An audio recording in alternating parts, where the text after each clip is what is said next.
All right, what's up, stream? Sorry for this lip smacking, just testing audio there. Anyways, doing the normal, doing the normal. Let's get some like gatherings here. You know what? Yeah, let me do the stream tweet. Let me tweet out the stream.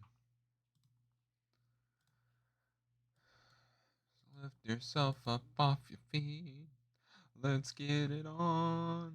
Just lift yourself up off your feet. Let's get it on. Twitter.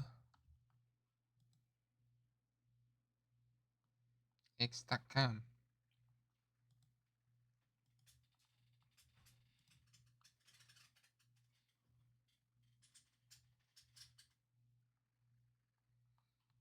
Yeah.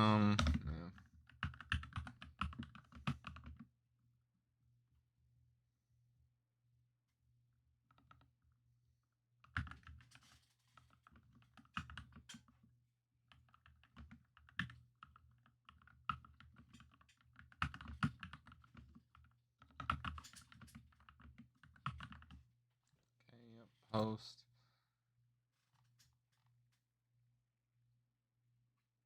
Hassan?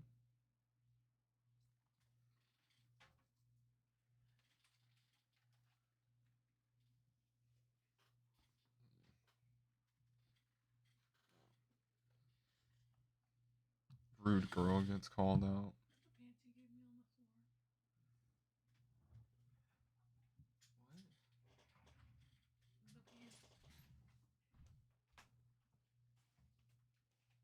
I don't know where you put them.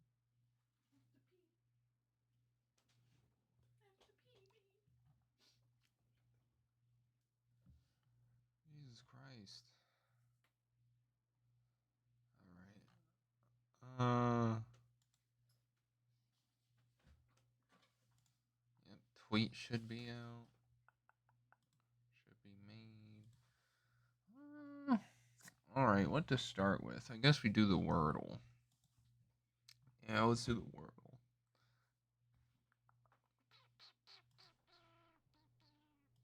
Alrighty.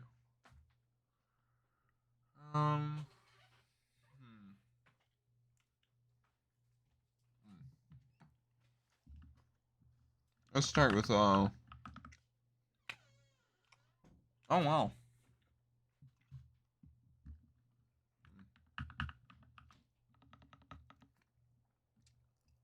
Something with Y. Smile. No. It's not perky, but it has E and P in it.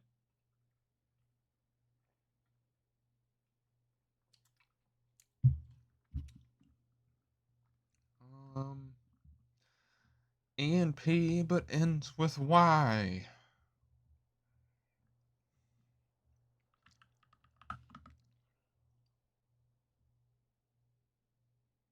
Oh well, yeah, I guess I.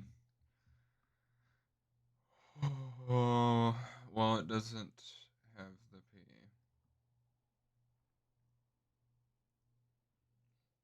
No L,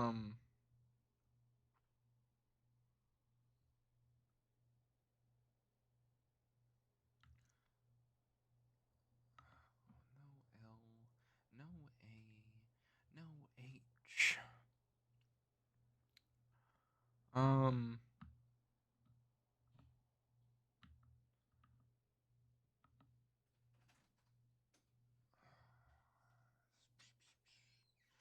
It could be O.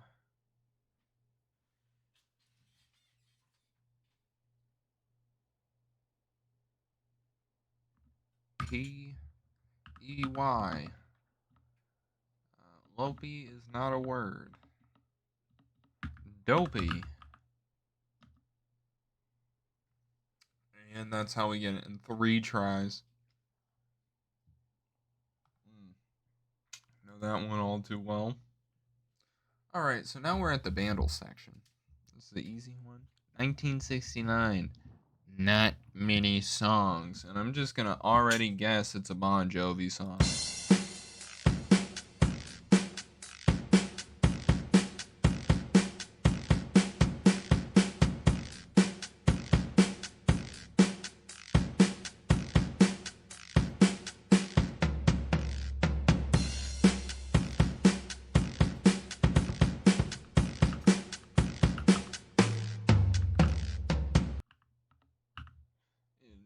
Electric Avenue, and home get me higher. Rock to Electric Avenue.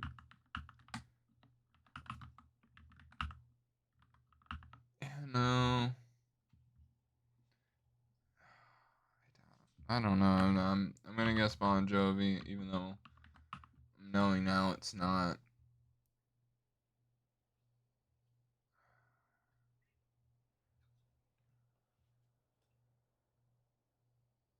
It's my life, and it's now or never.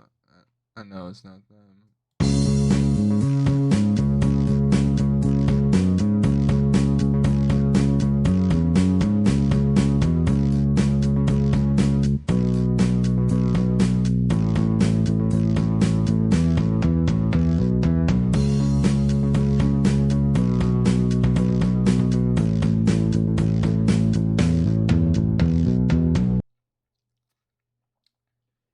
To be honest, guys, I do not know.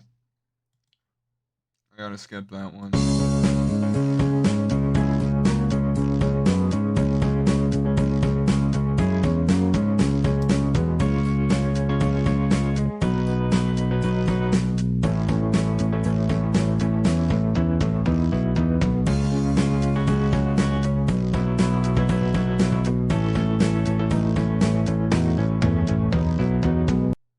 Man, I feel dumb for not knowing this one.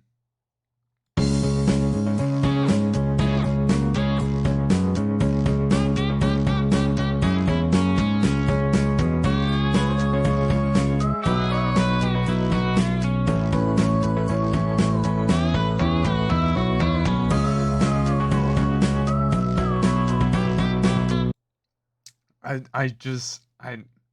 don't know. I genuinely don't know.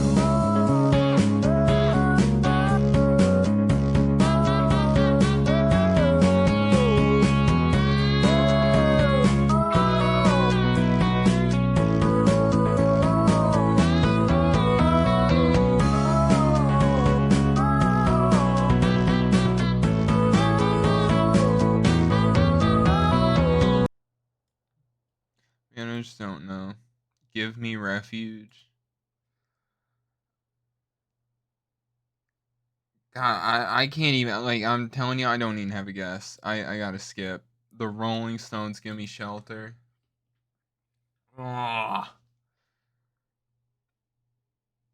man, I just really don't listen to the Rolling Stones at all.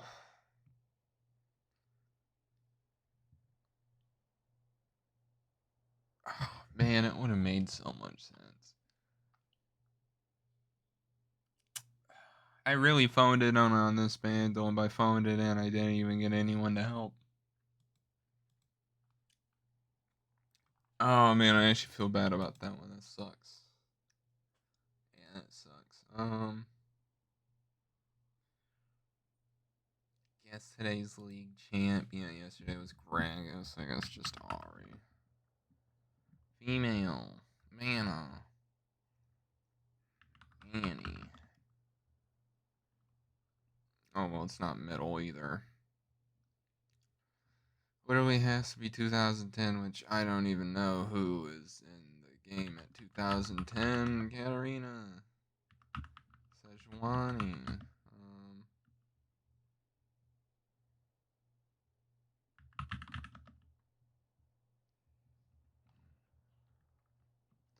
Okay, I'm only naming mid laners too. It's like Quinn, maybe.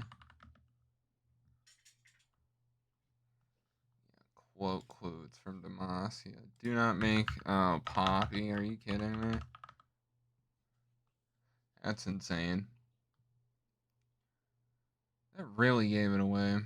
Alright, let's go to a quote. and it become a rare or a rear forward from running. Oh wait, no, this is definitely a Cled. Yeah, that's a Cled quote.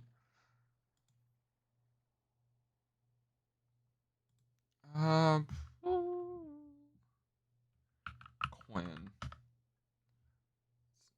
Talon? Okay, that was his E. Yeah, Assassin's Path. Alright. I should play Repo. Z. Who sleeps in League? Zoe? Yeah.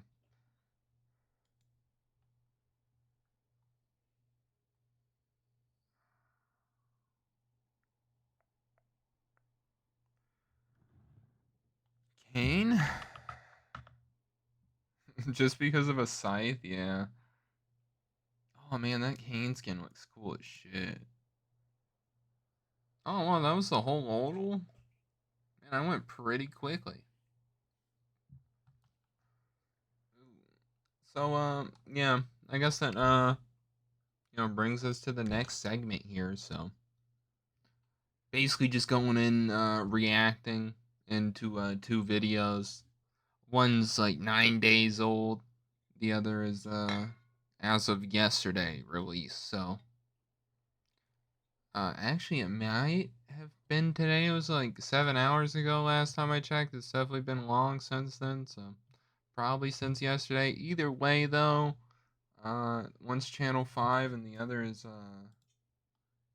Nico Amamana, which I've seen some of his stuff before. I'm not very familiar with him since he's like the British side of YouTube, the UK style. I don't know.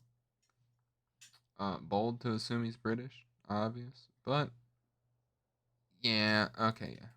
Just gonna watch some Channel 5 News react to this. It came out March 22nd, so yesterday. Well, yeah. Anyways, let's just get into the video. I will be pausing probably if there's something to say about it. So this is a 30-minute video. The next one's like an hour. Either way, just plan on watching these. Tengo 76 años, y soy veterano en la guerra de Vietnam. Como hay aquí también. Mi hija es abogada aquí. Los gobiernos no trabajan como debe ser. Yo, what's up, guys? We're live in El Paso, Texas. Behind me, that sign says Bienvenidos. That means welcome to the United States of America. Our Latin American correspondent, Josue, is across the border right now, speaking to some recently deported people in the border town of Ciudad Juarez. Here's the scene on the ground. Pues me agarró la migración trabajando sin papeles allá en un rancho. ¿Cuántos años logró estar allá en Estados Unidos? 26 años más o menos. ¿Como del 99? Sí. ¿Y su familia se quedó allá? Sí. ¿Y su familia ya es legal allá? Sí, se te cae el sueño americano. ¿Por qué saliste de El Salvador?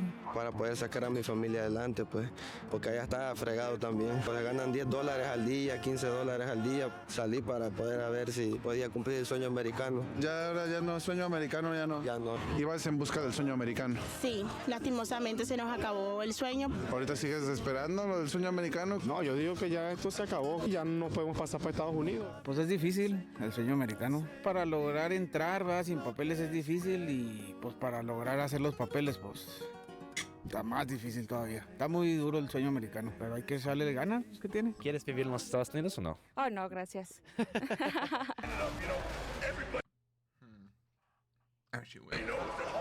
¿Qué estás haciendo aquí en los Estados Unidos? Oh, vengo aquí al centro de compras. Oh, para comprar cosas. Sí, creo que la cultura en México es más divertida y la comunidad, la gente. Si tienes ganas de hacer algo en México, vas a cualquier lugar y aquí es un poco muy diferente la vida. Amo Juárez y México. As you guys... Alright. So, I don't know, it is an interesting thing to think that, like, yeah, the American dream probably is dead over multiple decades now. I mean, we've had a ton of economical issues in the past, like, well, already, like, over a century. I mean, probably even before then, but still, like, you hear about the Great Depression and then, like, 2008, the housing market. Those are, like, two big ones. I mean, the housing market was even outside the U.S., which is craziest thing. I mean, real estate fucks over so many people. I don't know, like, this is just pure, like, just getting into the country even. It just seems like pretty fucked. I don't know. A ton of these people were freshly deported too. It's crazy to think. They're here for like 5 years or whatever. That dude was there for like 26 years. It's finally out. It's like crazy as shit. The fact that they're even able to like backdate that is a little insane. But God, I don't even know.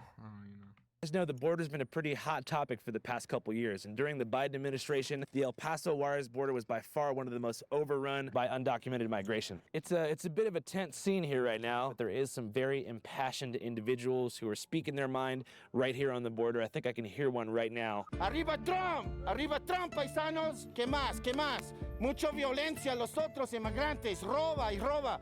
Inmigrantes roba celulares, pega y roba celulares. Los otros mexicanos puedo trabajar también, no solamente los jóvenes de otros países. ¿Qué pasó con Guatemala y Honduras, El Salvador? 100 niños diarios regreso escondido en la otra puente.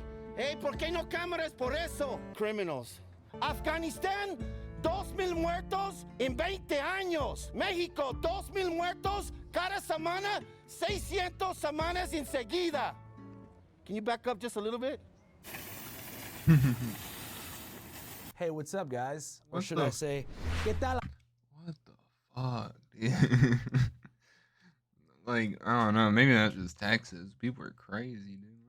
Amigos, ¿quieres escuchar todo este video en español? Simplemente dirígete a la parte inferior derecha de la pantalla y haz clic en el botón que dice configuración. Aparecerá un vara de herramientas y solo tienes que hacer clic en el botón que dice pistas de audio y seleccionar español. Y boom, después de esto, todo este video estará en español. Ok, adiós, amigos. The border has been a hot button issue for the past couple years, and it's definitely what got Donald Trump elected, among other obvious factors. Black spaces are important, and they should be enjoyed by black people for black people. We covered the border a bunch over the course of the Yes, let this white woman speak about black spaces.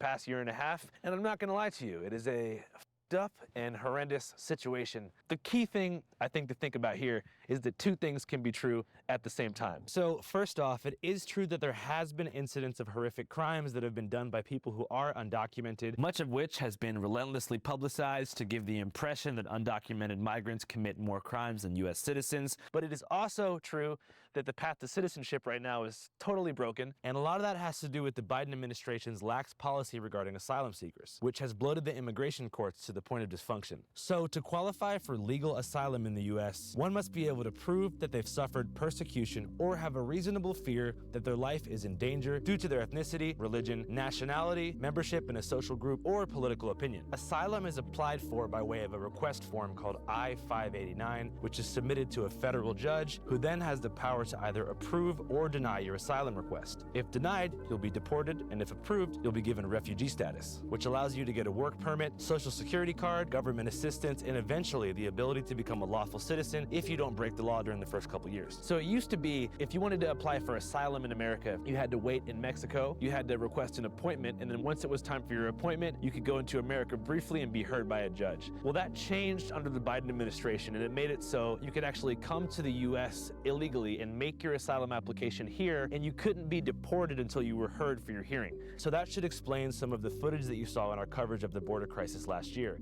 where after hopping the border, migrants were not attempting to evade Border Patrol, but rather deliberately seeking them out to begin the asylum seeking process. ¿Qué significa asilo? Pues que ayudan a... Okay, I didn't know that part, but Jesus Christ, they just sped run getting to the US, dude. Just like, they use Border Patrol as Ubers. That's all they were. That's all they were. You can get... Yeah, that's definitely changed now, but Jesus Christ, dude. That was like all happening in 4 years. That is insane. It's like...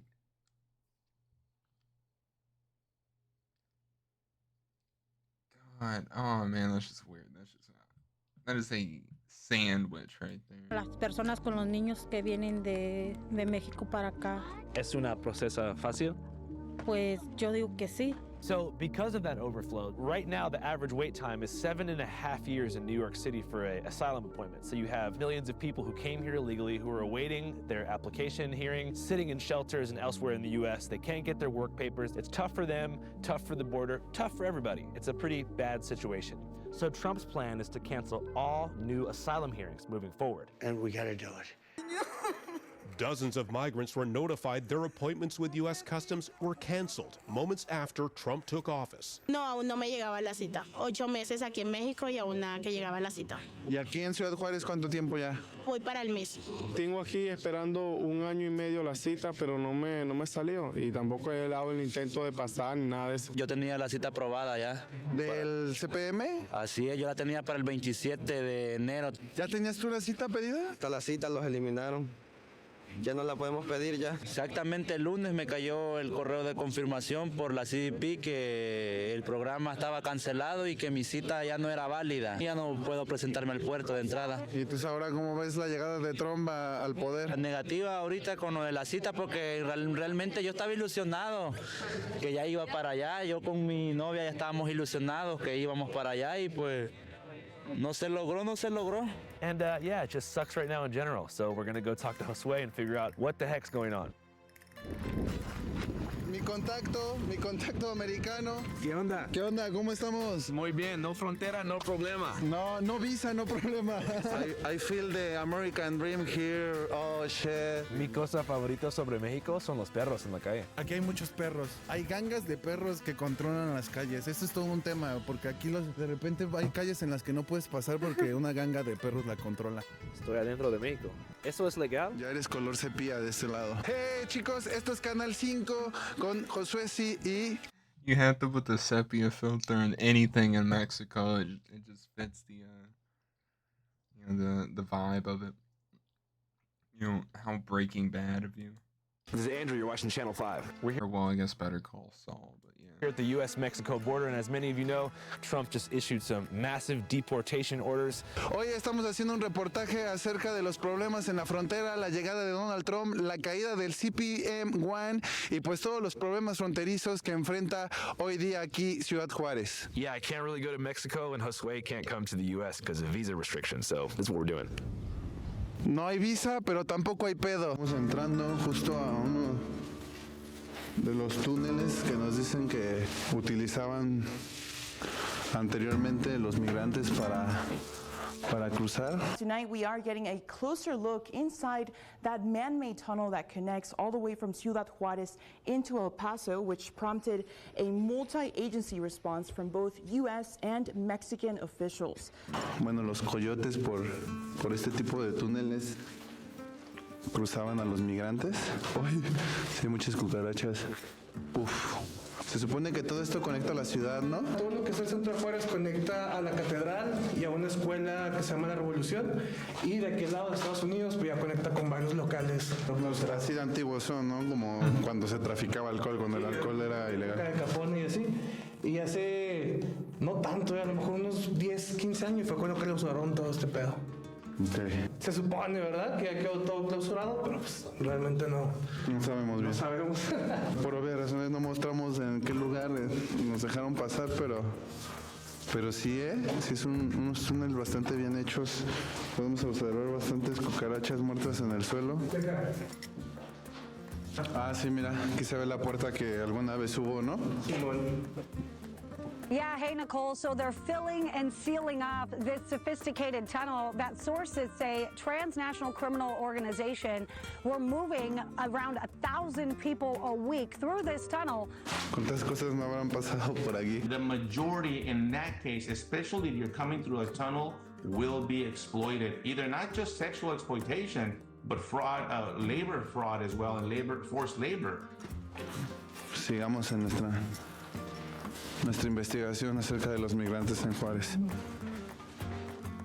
Y aquí a mis espaldas está Gracia Abundante, una iglesia / refugio donde se le cobra 100 pesos a cada migrante para que tenga acceso a un catre y a baño y a la cocina. La verdad es que la mayoría son venezolanos y colombianos. Nosotros estamos pagando una habitación, pues nuestro pensamiento en estos momentos es quedarnos y esperar a lo que Trump y Dios decida. O sea, en cualquier momento yo sé que sí nos va a dar la oportunidad, pero debemos esperar. O sea, que cruzar legalmente, ¿no has intentado otra forma? No, me da mucho miedo, sobre todo por mi hija. Okay. Estoy alquilando una habitación, que ahí estamos en la lucha constante a ver qué sucede. No nos vamos a quitar la esperanza y esperamos que los que tenemos la cita, que tuvimos la cita confirmada, esperamos que seamos los primeros a ver qué pasa. Sí, cobran 100 pesos diarios. 100 pesos diarios, ¿y a qué tienes acceso con esos 100 pesos? Vuelvo a bañarse y a cocinar. Si lo ponen un día por ahí, que yo era un medio extraterrestre, pero arriba es Jesús. Gracias. Pues ahorita va a estar más difícil con Trump, ¿no? Yo les recomiendo que se queden aquí los que son de aquí, porque va a estar cabrón. Más bien me tengo que quedar aquí porque si paso, me encierran 5 años. You can't have people pouring in from the prisons all over the world and from mental institutions all over the world and dumped into our country. Entienda que nosotros los inmigrantes no es que queramos pasar, sino pues quiero pasar legalmente, con todos mis papeles legalmente. Yo quería pasar a legal, pues, hasta esperé y no se me dio la oportunidad. Estamos sufriendo poco a poco, pero con la bendición de Dios todo a lograrlo. As you can see from these interviews, many migrants who made the perilous journey north from countries like Venezuela, Honduras, and Colombia aren't really considering going back home. Bueno, mi razón era porque me iba a entregar a la frontera, pero tengo amigos que vinieron conmigo subiendo y lo regresaron, o sea, entraron a Estados Unidos, entonces yo dije, no, me costó mucho subir para acá para otra vez empezar de cero y yo dije, pues ni modo, me quedo aquí trabajando, tendré que quedar acá a unos años. After all, the journey took many of them several months, if not more, and was quite costly. De traslado unos 6 meses. ¿Cómo llegaste? Pues me trasladé en autobús, también me subí en el tren. Para poder llegar desde Ciudad de México hasta aquí, me duró un mes. Un mes, 17 días para llegar. Wait, so like Mexico, you can just like freely go through it? It's like a highway? It's like the Connecticut of... it's like the Connecticut of countries. So like, yeah... Is it just easier to get into Mexico than anywhere? Genuinely? I guess. ¿En qué venías? Caminando. ¿Caminando? ¿Te aventaste caminando hasta acá? Casi un año echando. ¿En llegar hasta acá, hasta Ciudad Juárez? Acá llegué a Ciudad Juárez porque fue tocado caminar. Así a veces cuando nos bajaban del tren tocaba caminar y caminar. A veces nos quedamos en montes. Hicieron que pararan el tren, eran como las 2 de la mañana y entonces vimos que migración estaba en la parte de Torreón y entonces justamente paró el tren. Nos tuvimos que meter por el desierto y durar hasta las 4 de la mañana para... The train she's referring to is called La Bestia, or the Beast. It's a cheap freight train that's meant to deliver raw materials, not people, from south to north, beginning at the Mexico-Guatemala border. Because of its lax security, many migrants jump on La Bestia while it's moving and take it as far north as they can. It's estimated that in 2023, there were as many as 1,000 migrants hopping the El Paso-Juarez border every single day, much of whom had rode La Bestia from the south. Una vez una señora venezolana, de hecho, se cruzó, pero se cayó justo cuando la bestia empezó. Entonces la señora se quedó en las vías así hasta que pasara, pero las vías tienen un seguro. Entonces el seguro la agarró y pues la hizo cachitos. Y justamente fue ahí. Unfortunately, this uptick led to a drastic surge in violent crime in Ciudad Juarez, which had been relatively calm in the years prior, despite once being dubbed as Murder City, after Juarez saw 3,600 homicides in 2011. To clarify, the surge in violent crime wasn't a result of the migrants themselves, but rather the criminal organizations vying for control of the lucrative human smuggling routes along the border. El peligro de los niños en los trenes, las mujeres, a que sean violadas, a que sean secuestradas por los narcos y todo eso, es mucho riesgo. Much like the cartels control the flow of drugs into the US, they also control the flow of migrants. I've learned from personal experience that every single inch of the US-Mexico border is claimed by a cartel, who impose a tax on coyotes and pay authorities to look the other way. They are also known to squeeze and extort money out of migrants along the way, which adds another element of extreme risk to their already treacherous journey. No les importa la situación que uno esté, nada. Me llegaron casi a secuestrar a mi hija, pero pues con la bendición de Dios, el Señor, yo no sé, se le abrió el corazón y me la dio. As briefly mentioned, stealing children away from their mothers for ransom is a common way the cartels will get money out of migrants. Oftentimes, this happens along La Bestia's route, but other times the extortion continues even after they've been trafficked into the U.S. According to Ruben Garcia, who's the program director at a migrant shelter in El Paso called the Annunciation House, this story is all too common. My name is Ruben Garcia, and we're in Annunciation House, one of our hospitality houses. This guy's like Tim Waltz, but for Texas. Annunciation House, a local shelter that helps asylum seekers and refugees. As Garcia explains, the shelter would house close to 1,000 refugees in any given week. We just received a mom from Guatemala. She came up with her 4-year-old. But he said that was spice right there. He's seasoned. Daughter with a smuggler in Juarez. The smuggler sold her to another smuggler, and that smuggler took her 4-year-old daughter and then took mom to where the metal fence is. You'll get your daughter once you're on the other side. Here's a cell phone. It was a way to get a lot more money. When she got to Border Patrol, the Central Processing Center, there they took her to get a medical checkup, and she was able to get one of the officers to listen to her, who then called Homeland Security Investigation. She had a cousin in Florida that had helped her with some of the money to pay the smuggler. They set up the meeting in Las Cruces. And there they showed up, they made the arrest, they had the 4-year-old. They also had a 6-week-old baby that they had taken away from another mother. They reunited the 4-year-old with mom, and they were both at our house, and that's how we heard the story of how that all happened. So that's what I mean. In lieu of these kinds of horrific situations, President Trump passed Executive Order 14157, designating 6 cartels and 2 gangs as foreign terrorist organizations. President Trump said, low-key, when I heard this, I was like, ooh. I don't know, I think it is an easy like step towards I don't know, like, you know, all it takes is like one USS Liberty incident or something, you know? Well, not USS Liberty, but like the USS Maine, yeah, you know, a lot of ships fucking die and cause war, but you know, and all it takes is just one of those types of incidents, and then now we're fucking fighting in Mexico for like 20 years. We find out there's oil reserves in the fucking desert. It's like, oh wow, who would have thought? Administration has plans to designate several cartels and criminal groups as foreign terrorist organizations. Something which could give the U.S. military and other law enforcement bodies the power to invade Mexico. But prospect of an invasion aside, many Mexicans say they support Trump's designation and hope that Mexico will do its part in holding these organizations accountable. ¿Qué piensas sobre eso? Creo que está. Also, like, you know, maybe this is a bad opinion, but it seems like the new Mexican president is kind of doing her job. I don't know, it's very weird, like, Mexican Jewish woman. I say weird as in, like, definitely not the usual. I don't know, like, I remember, like, yeah, some, like, 13 of her political opponents are dead, but various different reasons. I mean, I don't know. No insinuation there, but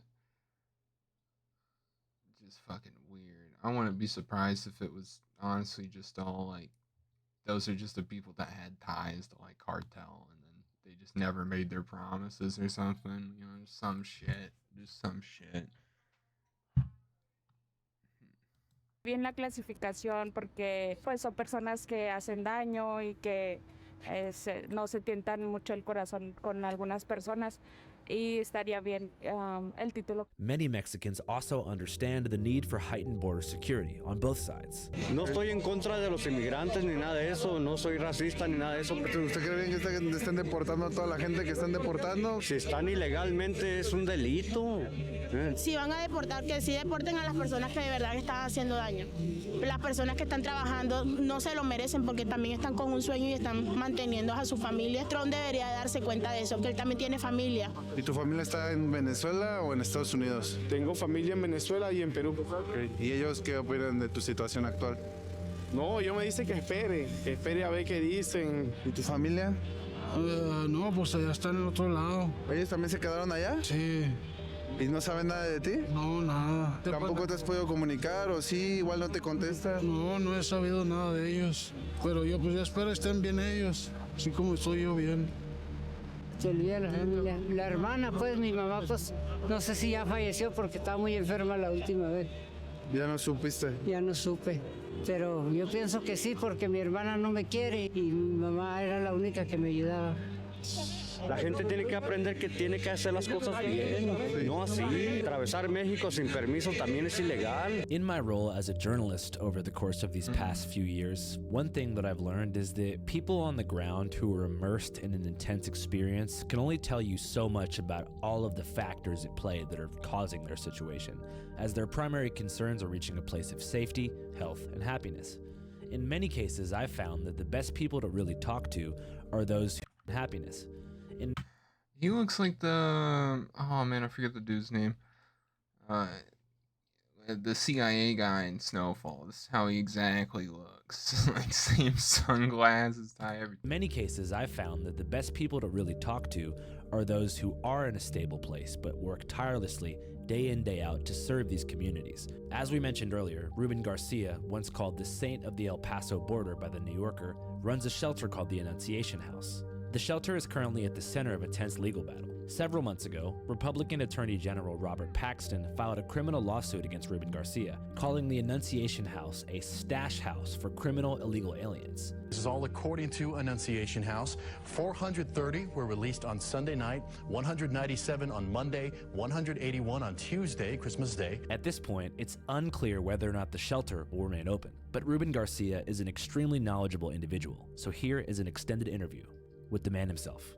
What can you tell us about this place? Well, that it's been it's been offering hospitality to refugees and migrants for almost 50 years. That has allowed us to have a history of watching the flow of immigrants throughout the years. Was there a particular experience that made you want to get involved in this kind of work? I grew up here in El Paso, so I'm a product of the border. This is what I thought that I was called to do, and so that's what I'm doing. What are some of the main services y'all offer to migrants here? Primarily hospitality, place to stay, shower, give people an opportunity to contact their family so that they can get tickets and they can move on. The vast majority of people don't stay in border cities. Do you find that in the past couple of years, most people have came from Latin America, or is it a more international? Central America, I would say the last couple of years, a significant increase in Venezolanos. And what do you think has caused this mass migration to the north? People have been migrating for centuries. The name of the city, Paso al Norte, the pass to the north. When you go outside, you'll see the two mountain chains. People pass through there to go further north. If you ask people today, or 400 years ago, why did you leave? They're going to answer primarily, I was afraid, I'm hungry. Y huyendo también de la economía de allá, acuérdese, todo eso. ¿Está difícil el trabajo por allá? Sí, está difícil conseguir trabajo por allá. Unfortunately, someone discovers that I can get votes by making a big deal out of this. Democrat lawmakers care more about illegal aliens than they care about their own constituents. They put foreign citizens before American citizens. We're not going to do that. It's only when it's in the headlines that you all come. It gives the impression that this is a crisis, this is something new, as opposed to saying this is an issue that we have to collectively address. There are 360 million Americans in the United States. In spite of all the problems that people in the country have, it's not causing people to flee. That's not the case in other countries.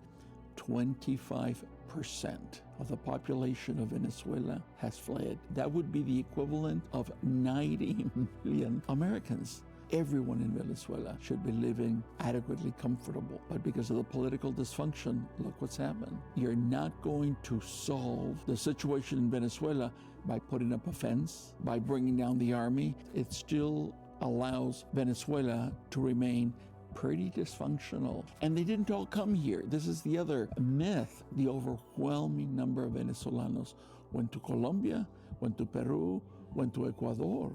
Yes, we received some, but nowhere near the numbers that other countries. People flee because of dysfunction. What can you tell us about the current situation regarding mass deportations? There's been a lot of discussion about it. What do you classify as mass deportation? Does it have to be 3 million? Does it have to be 5 million? How are you actually going to first find them, identify them, and then succeed in being able to remove them? There's a lot of laws on the books that give people certain rights. If you've been living in the United States, you have U.S. citizen children, within the law, you have the right to explain to the judge why I shouldn't go back. Right now, I'm thinking about a family. They were doing well economically. They were fine until one day a hit squad attacked their home. They shot mom. The bullet went through her lung. Here's a family that doesn't want to go back because mom almost got killed. Their children have gone on to go to school. Some of them have already gotten married. If Border Patrol ever discovers this family, they're going to have the right to go before an immigration judge.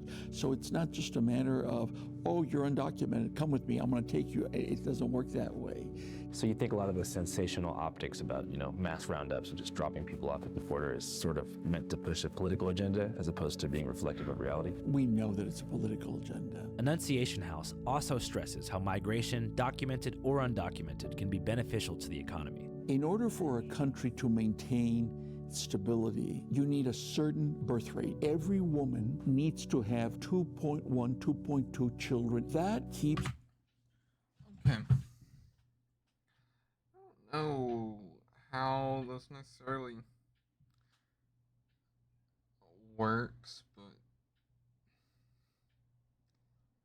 just the idea of more people coming in is just like only beneficial at a birth rate. I mean, I assume in the economical sense, like GDP growth, whatever, there's more trade.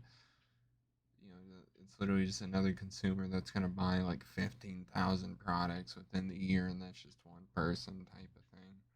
But I mean, like, is like the real net gain here just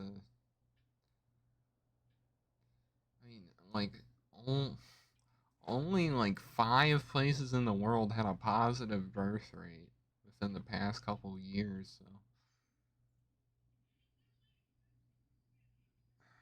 I don't know, like at some point it's like we're gonna start combining things on the map, dog. I just think that's what's gonna happen. It's not gonna be like, oh yeah, we're working out like better relations between people for immigration. It's like, nah, that's not working. Your population stable. That is immensely important for your economy. Right now, China will incentivize you to have babies. Russia, France, Germany, they're all incentivizing. The birth rate in the United States right now is about 1.5. So, you're my fairy godmother. You have your wand. Go ahead, close all 4 sides. Close the Pacific, the Atlantic, the Southern. Not another human being comes in, and watch what's going to happen. Our country can't continue unless we have a healthy influx of immigrants. That's the truth. However, that's not going to get me votes. Tell them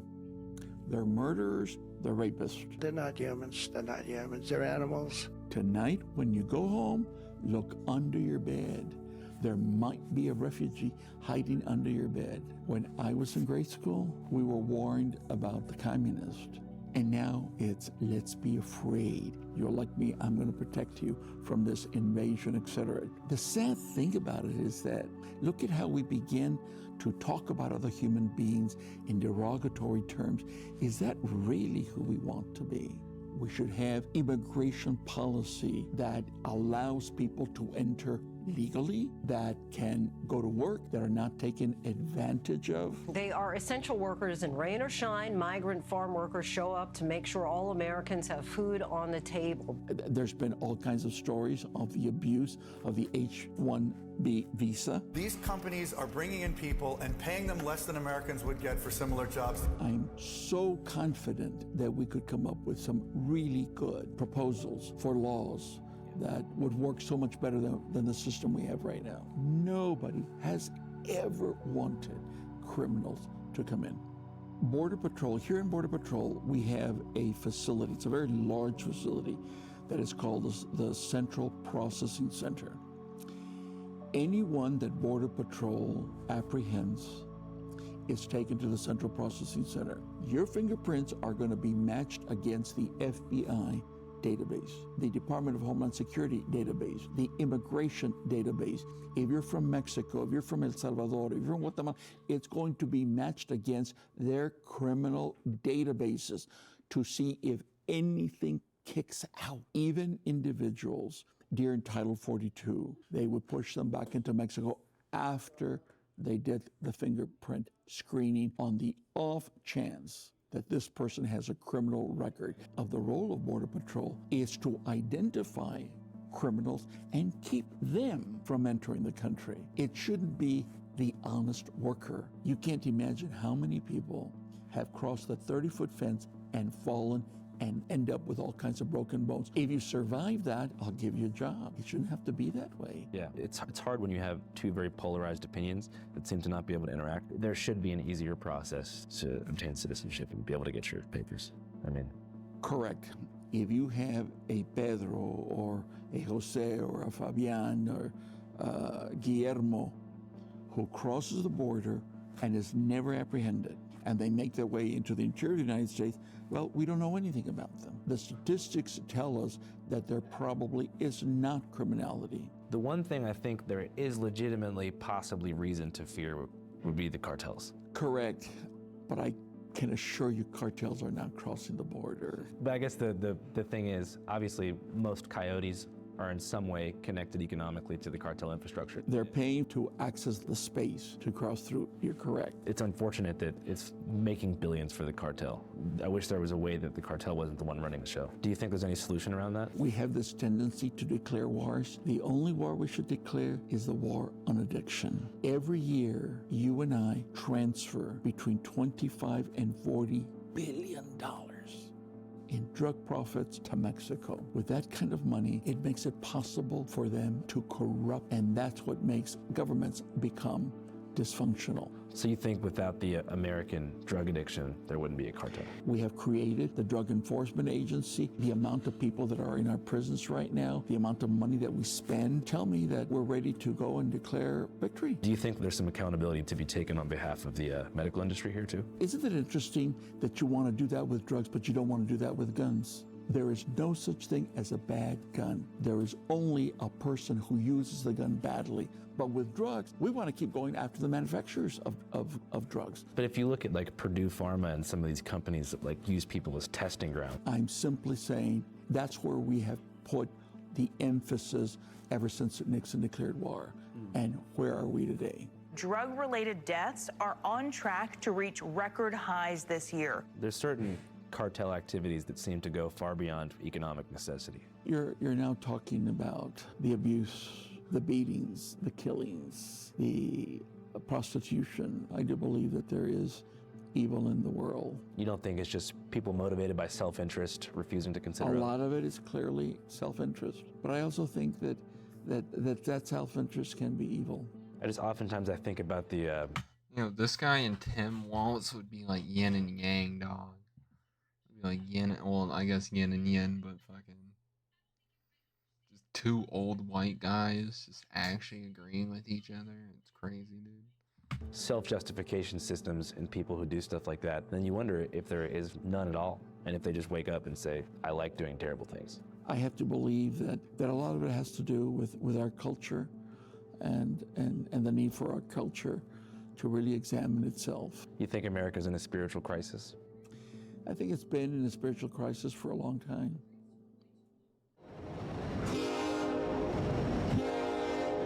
Y bueno, ha llegado mi transporte, chicos. Esto fue Canal 5, Channel 5 Latinoamérica. Nos vemos en la siguiente.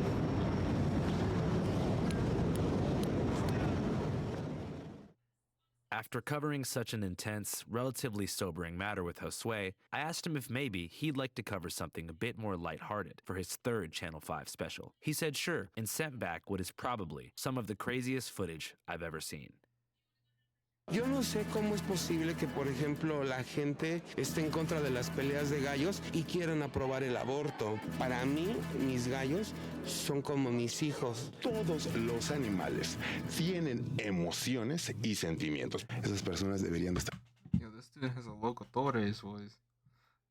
Crazy pronunciation. en prisión. Estamos aquí en el ambiente gallístico. Vénganse a divertirse. Realmente es un ambiente muy popular, familiar. Vean, son aves de combate que realmente nacen para eso. Se matan realmente entre ellos. Yo, aquí Josué para Channel 5, Canal 5 Latinoamérica.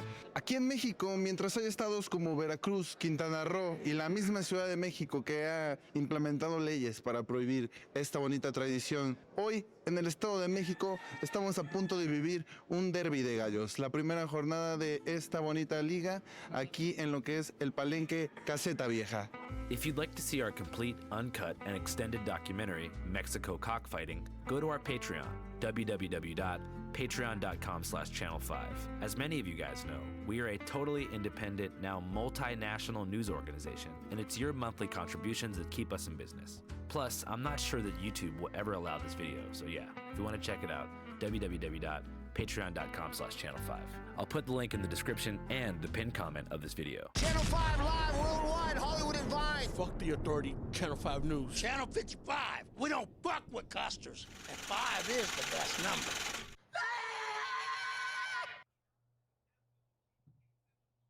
My family's from Mexico. I was born in Compton.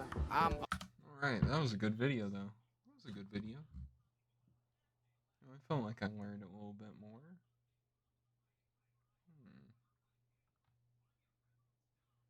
Oh, this is a good channel, I will say.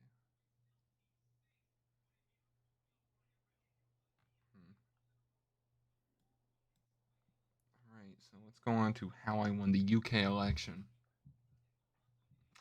I don't know. Probably gonna post the first video first. This is me, handing the Prime Minister of the UK a big fat L to celebrate my win over him to the millions watching on live TV. And this is the story of how it happened. Years ago I ran for the position of London Mayor, and although I didn't win, I was the greatest candidate in the country's history, getting 50,000 votes. The streets loved me because I was the only one who stood up for young people. But when the world needed me most, I retired, and I was enjoying my political retirement, pranking the leader of the KKK, giving a country its freedom, and continuing to take over the world. But one thing came up on my radar. Rishi Sunak, who is the Prime Minister of the UK, our most powerful position, is basically our version of the President of the United States. He had called an election, and I'll be real, I'm Rishi Sunak's biggest hater. For multiple reasons. I mean, he has a sheer lack of morals by planning to criminalise homelessness. Rough sleepers fined or even jailed. And he's made it clear that he hates young people by forcing them into mandatory national service, making them choose between community service or literally joining the army. Whoa, okay, whoa. I did not know or hear about that, dude. Jesus Christ.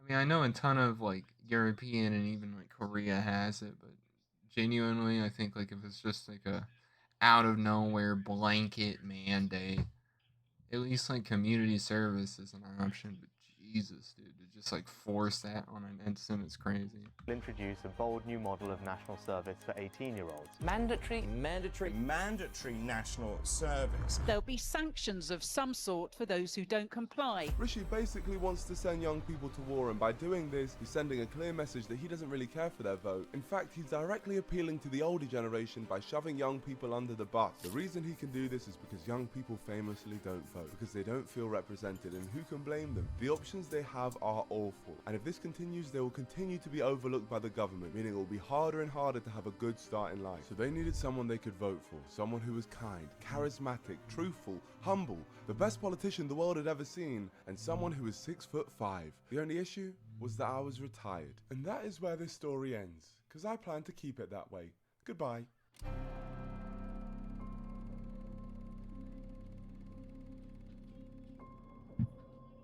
No, let's bring it back. I was just joking. I was playing around. Because ladies and gentlemen, I'm coming out of retirement from the political game because I've realised I'm the only man who can take Rishi down. Really? Do you really think you're the man? Yes, George, I'm the man. Are you sure? Yes, George, this isn't up for debate. It's happening, and I tell you what, it's going to be magic. Well, if I want to create something magic, I need to do something serious. So I organised a meeting of a political lawyer to get some advice. My name is Dominic Domesic and I'm a political researcher. I'm here to discuss British electoral law and the forthcoming general election with a potential political candidate. But I want to take out the most powerful man in the country. So if word gets out to the wrong person, it could ruin my entire plan. So I had to make sure to keep my identity hidden. Welcome, sir. You're currently looking at the future Prime Minister of this country. Nice to meet you. It's nice to meet you as well. You want to shake my hand or what?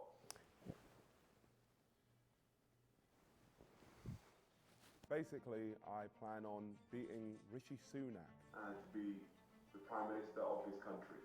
So what do I need to do to make that happen? What you would need is a political party that you are the leader of that is capable of winning a majority. Dominic educated me about politics, and it turns out this is how the UK election actually works. The UK is divided into many small areas, and people in each area vote for which local candidate they want to represent them.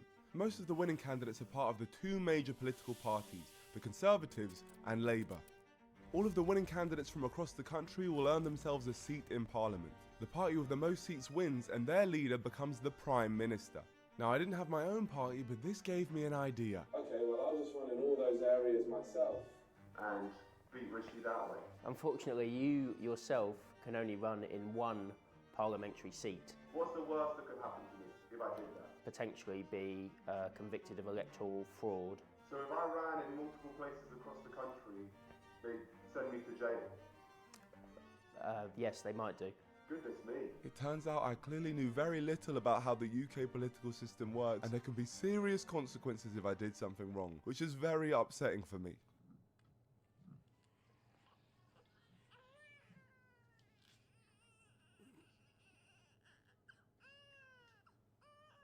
Don't touch me!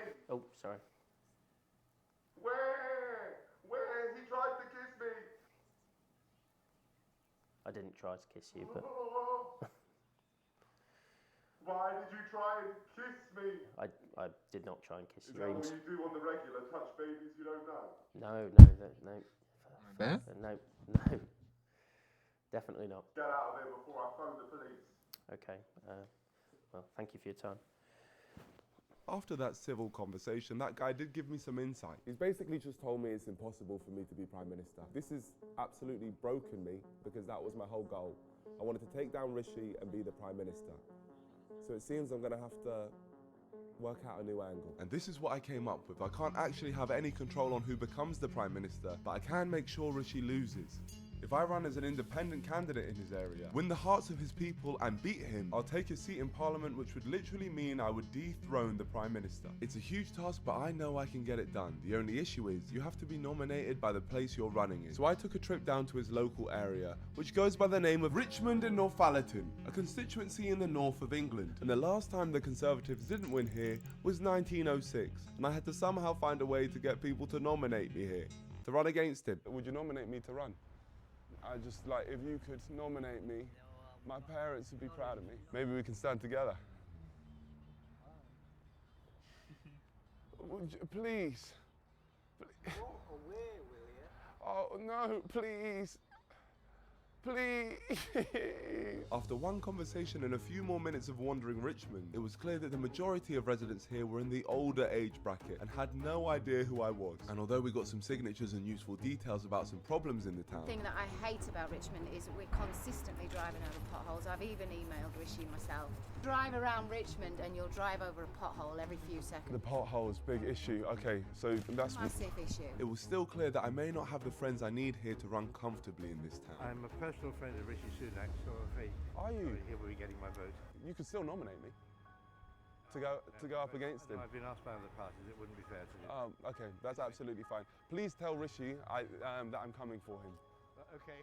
Thank you. I'll be seeing him next week. I'll tell him that. Okay, tell him Nicholas Omilana is coming for you. Okay. So with Rishi warned, we then collected our final signatures. But from my short time here, one thing was obvious. I had a mountain to climb. Richmond is a place where young people are statistically going extinct. I felt like a complete outsider and literally nobody knew who I was. And if I was going to beat Rishi Sunak, that had to change. So I came up with a plan. In order to compete with Rishi Sunak, I'll need eyes on my campaign. And the best way to get that is by going on national news. But unfortunately for me, they only like to cover the big parties. So to get on there myself as just a small independent candidate, I need to do something that's never been done before. I've already found out that one person can't run in multiple places across the country. It's against the law. But what if I found a way where I can? After endless research, I found a loophole. If I get people from all over the country to change their name to Nico Omilana, they'll be able to legally run in the election. The whole country will be confused to how I've tricked the system, and this should get me so much attention from the media that I'll be able to state that I'm a better option than Rishi Sunak to the masses. Yes, I know this is extra, but that's exactly what this country needs. A maniac who's willing to do what it takes, and luckily, I'm also the founder of the most powerful community the world has ever seen. And I asked if any of my people would be willing to sign a legal document, officially changing their name, leaving behind their old identities, and starting again with a new legal name of Nico Omilana. And then I asked them to meet me in a random location to confirm this. But this is a very tedious process, so surely no one would be willing to do all of that. Right?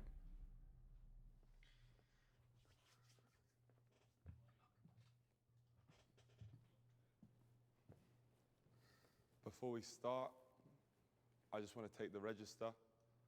Nico Omilana? Perfect. That's right, all of these people were willing to legally change their name to Nico. I wonder, there had to be some sort of compensation for this, because there's no way. Yeah, you fucking like multiple women named Nicholas Omilana. Nah. Omilana. I just want to start off by thanking all of you for your immense loyalty. I now share a name with every single one of you. All that's left to do now is for you guys to go to your constituencies and confirm your place in this election. Now, yes, the government might try to stop us, but they cannot stop all of us. Every single Nico Omilana in this room will be remembered. We are making history in this election.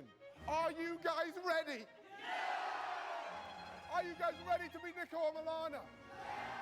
Are you guys ready to stay silent? Because if they find out that it's more than one Nico Omilana and people have changed their names, then that ruins everything. Are you ready? Then get out of here and let's get started. Now, despite that inspiring speech, I knew the odds of all of those Nicos coming back successful was slim. See, this is a difficult process. The government would have likely seen a lot of people called Nico Omilana. So unsurprisingly, a large portion of Nicos didn't make it past the barrier, even though they legally should have been able to, and their applications were rejected by their local authorities. But among the group, a select few managed to survive and were successful, and myself was included in them, meaning officially, I'd now be going up against Rishi Sunak. Now it was confirmed that me and the other Nicos were running across the country. I knew that. Yo, he's playing like a game of Crusader Kings right now. He's taking over England. Ooh. Rishi Sunak would try and stop us if he found out. And for this plan to work, everyone had to believe that I am genuinely running in multiple areas. And I needed to make sure that my army of Nicos could be trusted to keep this a secret. So after inviting them down to a secret location to meet them, and I waited for their arrival, we planted a fake news reporter outside to put them under pressure, to see if they'd remain quiet about what was going on. Excuse me, mate, I'm from the Daily Mail. We hear you're running for Prime Minister as Nico Omilana. Are the rumours true that you're running for Prime Minister as Nico Omilana? Nico Omilana for Prime Minister. What's going on? Boy, how come you're running as Nico Omilana? And as seemingly none of them cracked, it was time to crack down on them. Hello, Nico. Good afternoon, my friends. You know, right, to keep this quiet. They're not telling anyone. Yes, I know that. 100%? Yes, over. Yes. Definitely. Yep, don't know thing. Over this, I know one. Excuse me, we hear you're running for Prime Minister. I'm from the Daily Mail. Are you running as Nico Omilana? I am. You are? Yeah, Why are you running as Nico Omilana? That's not your real name. Why are you running as Nico Omilana? That's not my real name, no. But you're running as Nico Omilana? No. You're not? I messed this up. Indeed, you did mess it up. You gave away our whole stick. Why? It was a bit You thought it was a bit, so you told the bit all the information I said we have to keep quiet. Please do not let this happen again. For this to work, it needs to be smooth. So for the next month, I think it's best you just keep quiet until I say. Just stay in your room until I say otherwise. Because no matter what, we can't let Rishi know what we're up to. Are we on the same page? Exactly the same page. Respect, brother. Nico and Milana. So with the Nikos prepped and on board, there was one final thing to do. Ensure people register to vote, because the more young people who vote, the more power they will have against people like Rishi Sunak. And to do that, I needed to come out of retirement, officially. Nico Omilana is the youngest standing to be mayor. Isn't it all just a bit of a joke? That is the most idiotic thing. Something like this will never be attempted again. 5th highest number of votes. The question remains, what will he do now? I've decided to run for Prime Minister. First time I've put these on in years. I was expecting that to be a lot more dramatic. Hello, my friends. I've decided to run for Prime Minister, and I'm going up against our current Prime Minister and plan to completely remove him from the political world. We will remove Rishi, and on top of this, we have done the impossible. We attempted to run Nico Omilana in multiple places across the country, and somehow we managed to make it happen. I need everyone to register to vote. This country doesn't believe that young people have power, but together we do. July 4th, make sure you vote for Nico. Rishi Sunak, you have no aura. It's time to go. Right, I know it would never happen, but imagine he actually won. With how Nico is, he's gonna take it to a level that we're not even thinking of right now. There's some YouTuber that is standing in 11 different constituencies. Yeah. And you think, well, that's incredibly stupid. If it is Nico that's registered in these 11 different locations, he's going to be in big trouble. Everyone was talking about me running in multiple areas. The announcement went completely viral. The number of people registering to vote had spiked, and apart from Rishi Sunak and Reform leader Nigel Farage, my name was more Googled than any of the other candidates. And as predicted, the moment the world found out I was running in multiple areas, everyone assumed that I'd broken the law. Nico Milana, police probe, police, police, police, police. The plan has worked. I mean, I thought that people would talk a lot when they found out that Nico Milana was running across the country, but I didn't know that every single major media outlet would talk about it. Has this YouTube prankster's politics sparked a police investigation? They're looking into the fact that someone with his name appears as an election candidate in 11 constituencies. It's an offence to provide false information or stand in more than one location. We have not done that. We have been made aware of a potential electoral matter which North Yorkshire Police is currently looking into. Where we're running is North Yorkshire. That is where Richmond is. Now, I didn't want to be arrested for something I hadn't done, which meant I had to go back to Richmond and Northallerton to clear my name. Hello, my friend. I need to be taken to the police station. You from here? Born and bred, yeah. What advice would you give me for running here? Be a good listener. I feel like I'm a good listener. Can I count on your vote then? I've always voted Conservative. Here we are, police station, ready to hand myself in. Let's take a little shortcut. Hopefully this isn't a crime. Hello, hello. I've been told that I'm being investigated by North Yorkshire Police, so I wanted to hand myself in. Nico Omilana. This might be the last time I see you. We'll be going away for a long time. Despite what the media had suggested, it seemed like the police had no idea who I was. I even heard them Googling me. They're Googling me in there. The police are searching if I'm wanted by North Yorkshire Police. That's what they're searching. Hopefully I can clear my name today. That would be quite good for my political career. I don't want to be associated with any crimes. The media. How could they do this? Is Nico your full first name? My full first name is Nicholas. No, so basically I'm running for MP here in Richmond and Northallerton. Yeah. Oh, you never see him here? No. There's nothing on our system to say that we do want to, so... But on the media it said that I was... And you believe in everything that the media says? No, that's very valid. Yeah. I'm innocent. Amazing. Have a nice day. Thank you very much for that information. Really appreciate it. Well, turns out I'm innocent. They've said that there's nothing on their system, so it's slightly confusing why the media are saying that North Yorkshire Police are looking into me. They're not even doing that, so they lied. The media lied. The way I read it in the article, I thought I was a criminal. I'm fine. Our work here was done, but before heading home, we headed into the centre of Northallerton, where we were stopped by some ladies who recognised me from the slanderous news articles. Yes! I took this as an opportunity to ask a quick question. What is it you guys would want fixed in this area? Potholes. Yep, I'll do that. And July 4th, make sure you vote for me, yeah? It was time to go back home to London, and as we took the taxi back to the train station, I found out that our driver had a run-in with Rishi before. Have you? I guess you could say that I've taken Rishi's seat here, like I'll take his actual seat. You know what they say around here, don't you? What? To put a blue ribbon on a pig. On a pig? It was clear that getting any kind of votes in this Conservative area was going to be extremely tough, especially as I'd now been publicly branded as some kind of thug. If I wanted any chance in this election and in taking Rishi down, I needed to put things right and let the British public know that I'm actually an innocent man. And after my big stunt, I didn't have to wait long for my opportunity. 9:45 tomorrow at our studios. My plan had worked. As a result of all of the Nickos, I now had one of Britain's most watched news stations wanting to interview me, which the older people of Richmond will definitely be tuning into. Okay, can't wait, brother. I booked myself an interview with ITV, and if I was going to be addressing the nation, I needed a manifesto, which is a list of all the things that I would do to make the country better.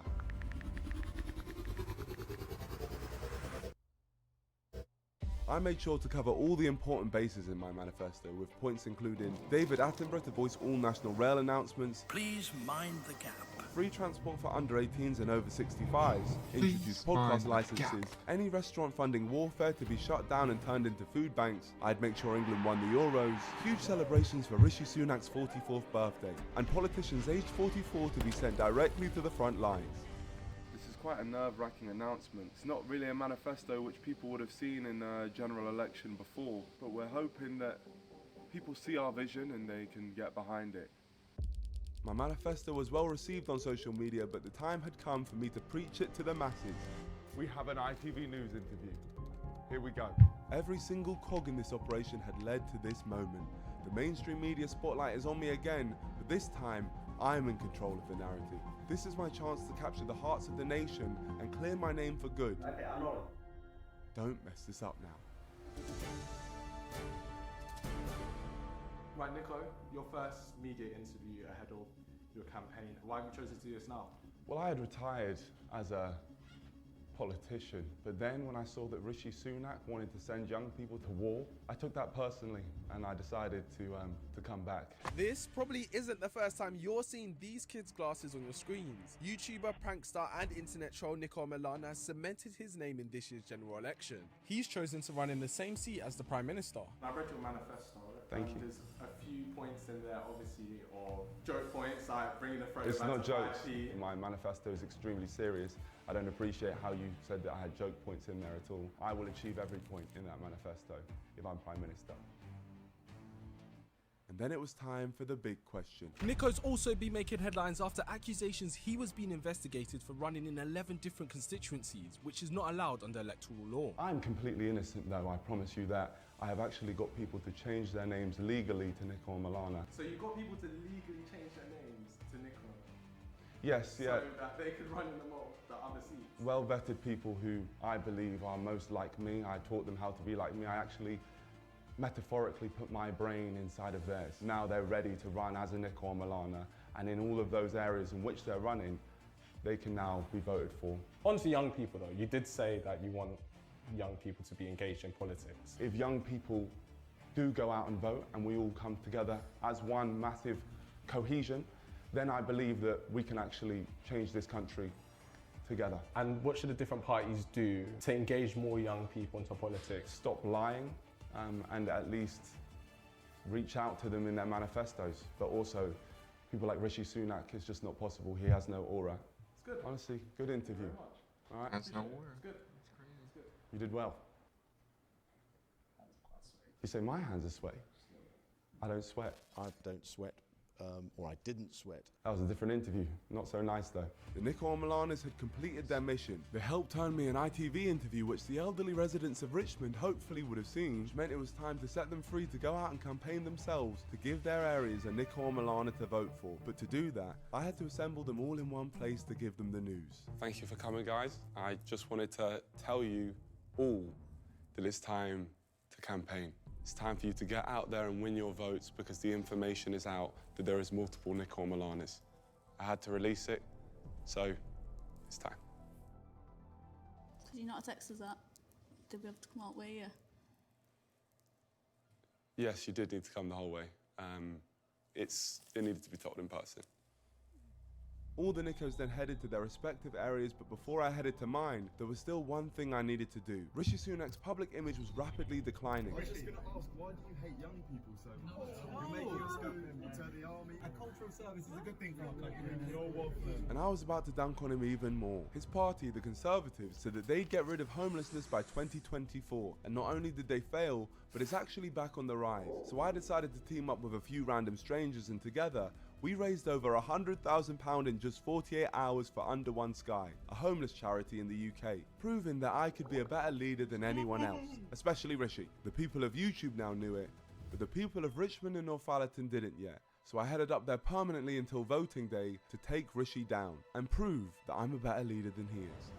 That's right, 2 weeks to go now until the general election takes place. Where will your vote be going? With Rishi Sunak's Conservatives seemingly falling away, will it be Labour, Reform UK, or perhaps an independent candidate from your area? Thank you very much. It was time to properly meet the people of Richmond. Hello, guys. I'm running for MP here. We're tourists, sorry. Oh, you're tourists? I thought they were about to say Tories. I was about to smoke their jaws. We're now in Richmond, the Golden Lion. Well, don't go in there, I'll talk, you know. Why? What's wrong with the Golden Lion? Well, if you really like karaoke, you'll be all right. Is it?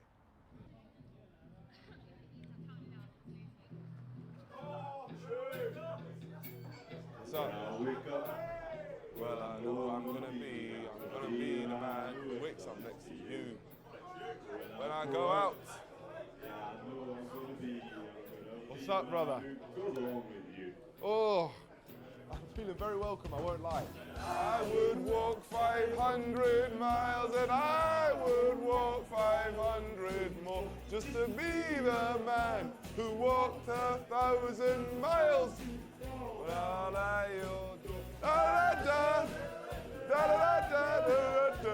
Oh, this is getting plain. These people will have a hey, I'm an artist from Brazil. I just made a mixtape. Do you mind listening to it? Sure, hell yeah, buddy. Send in the link. I'll actually listen to this. All right, I'm gonna go face cam.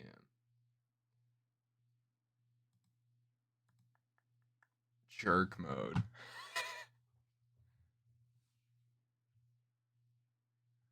Okay, now I do like a little bit of funk, so let's. Yeah, let's. It's not mixed, but it's trap. All right.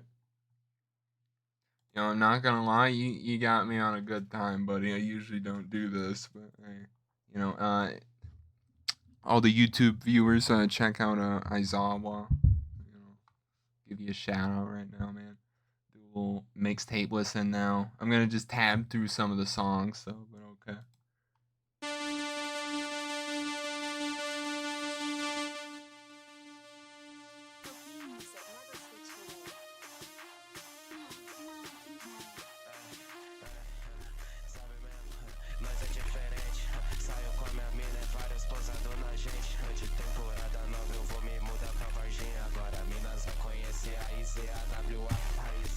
Okay.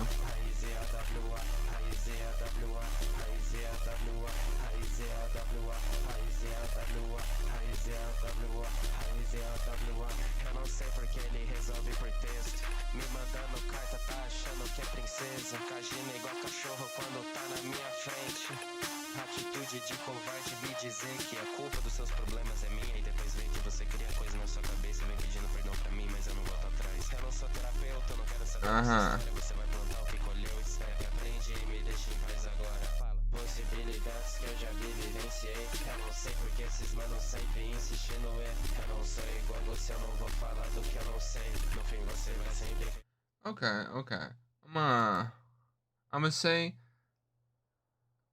one thing for that song. I'll definitely say, you were a little bit more just talking.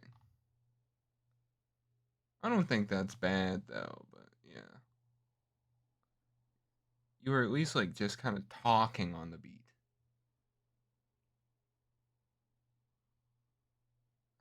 I also personally do not understand. Yeah. Okay. I don't understand any bit of Portuguese like whatsoever. So, I'm just gonna assume that the flow was good on that one. I can't really like speak on that, but that was good. Also, I'm assuming those are Lightning McQueen socks, and I gotta say, buddy, you got them shits on. I like that one. Let's play Diddy now. Damn, son, where'd you find this? Ooh, I will say, wherever you got these beats from, if you know the guy personally or not, whatever, very good. Good choice, at least.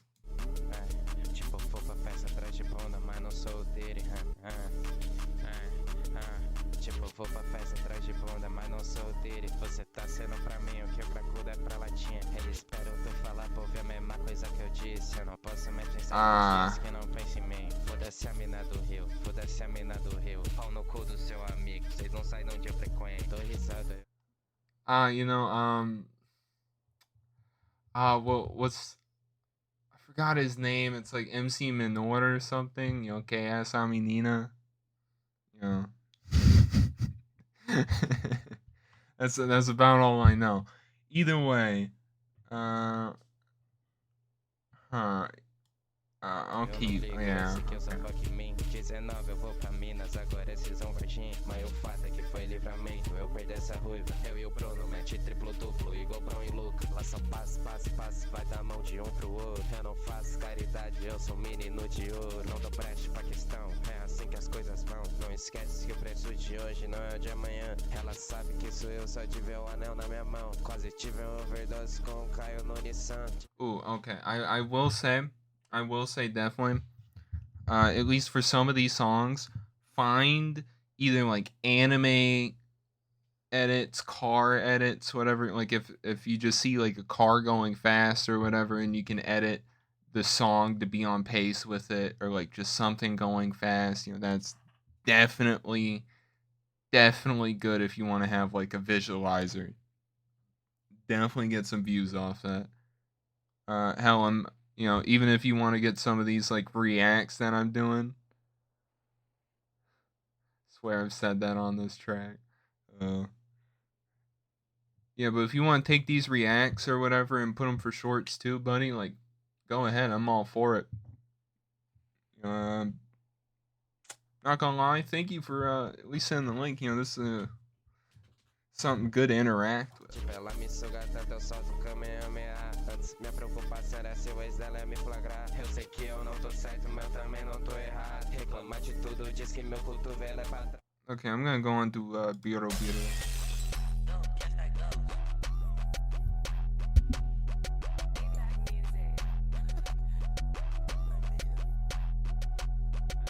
Minha pupila nem me tem, tipo aquela olha pra mim. Eu tô tendo aprendizados tipo Fabi, ai meu Deus. Várias de nível baixo, tempo de cadote Drake. Cês tem que lembrar que o amante é quem mantém camiseta. B.O. do parceiro, nunca que vai ter a ver comigo. Me diz com quem andas que eu te mostro qual delas que eu fiz. Ela é muito rica, ou isso até parece CGI. Eu prefiro muito mais as baianinhas que as do Rio. Ela diz que eu sou arisco, eu só não sou de sorriso. Ela vem pra Pirituba e ela de Tapiciri. Eu posso estar do seu lado e mesmo assim não tá contigo. Nós muda a camisa fácil, nego, eu pareço figo. Nós nunca que é falso, eu desfaço fácil se preciso. É o segundo ato, eu só passo as fases e vou subindo. Tô no movimento, pipa, eu subo, desço, piqueri. Nas parangas na mochila, eu passo pique, birubiru. Cê diz que anda com faca, mas é só pra cortar bolo. Mentira da perna curta, cês não aguentam maratona. Eu sou câncer, vou crescendo dentro de vocês aos poucos. Parece que eu tô entrando na minha fase de ouro. Hora que eu faço litigo, a pomodoro de hora em hora. Eu sou carne, faca e topa tudo, bora.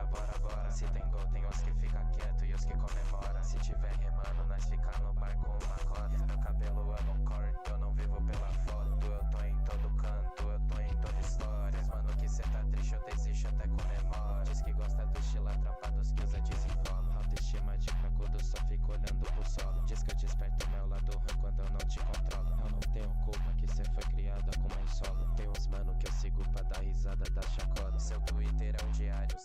Alright, I'm gonna say this for sure. This is your best track on this mixtape.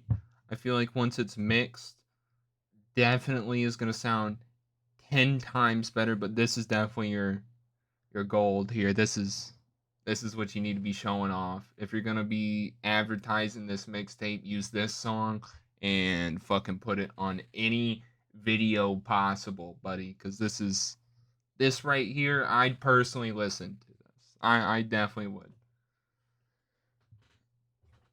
But this is me listening like 3 songs in, so maybe my opinion will change. But this is definitely a good one. I definitely at least. Like I said, I don't personally know any Portuguese. You could be saying fucking anything, but hey, at least from the flow and the structure of the song, even if it's simple, it works, and I think that's the reason why you should go with it. That's pretty good.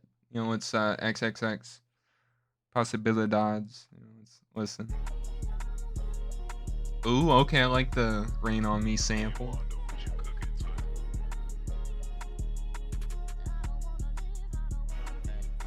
Saudade do ex, ai que saudade do ex.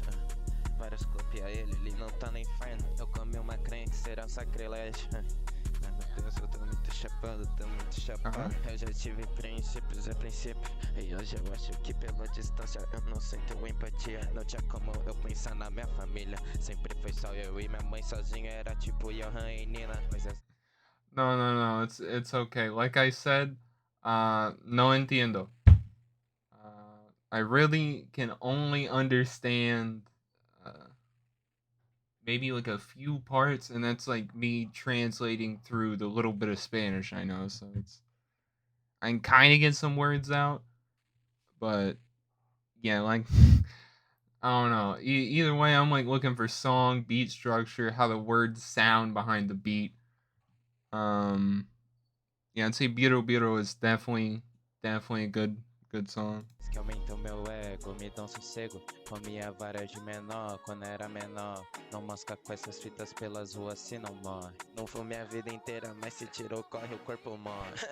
Pussy boy, pussy boy, pussy boy. Eu não vou falar essa porra. Nós não tá nos Estados Unidos, aqui bitch é cachorro. Eu acho que quem fala a citação é baba-ovo.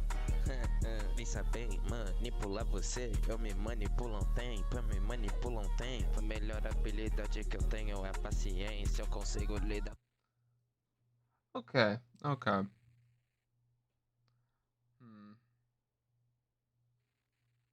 I'm trying to like point out something that I do not like and then expand on that on this one.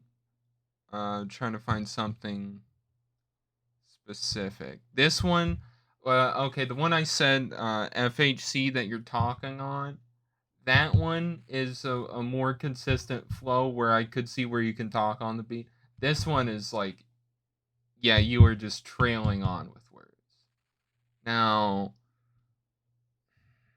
I don't think it's your delivery in the line fully. It might just be part of the mixing and mastering. Like, you can auto-tune or whatever. I obviously know you're not going for that on this. I don't know. You know what? Let me get halfway through the song before I even finish my thought on that one. Com vocês todos ao mesmo tempo. Os caras tão com a letra feita, sem pôr a mão. Parece assombração, parece assombração. Será o Charlie tem que chamar Spook House. Só caneta fantasma, não entendo como que eles fazem. Ai, caralho.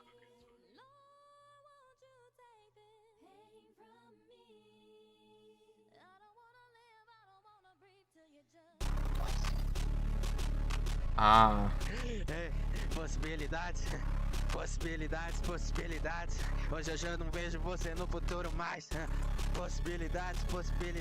Você querendo sua atenção, eu não te dando mais. É as coisas que aumentam meu ego, elas me satisfazem. Não adianta mais, você muda a personalidade. É que pra mim, pro meu parceiro, você virou piada.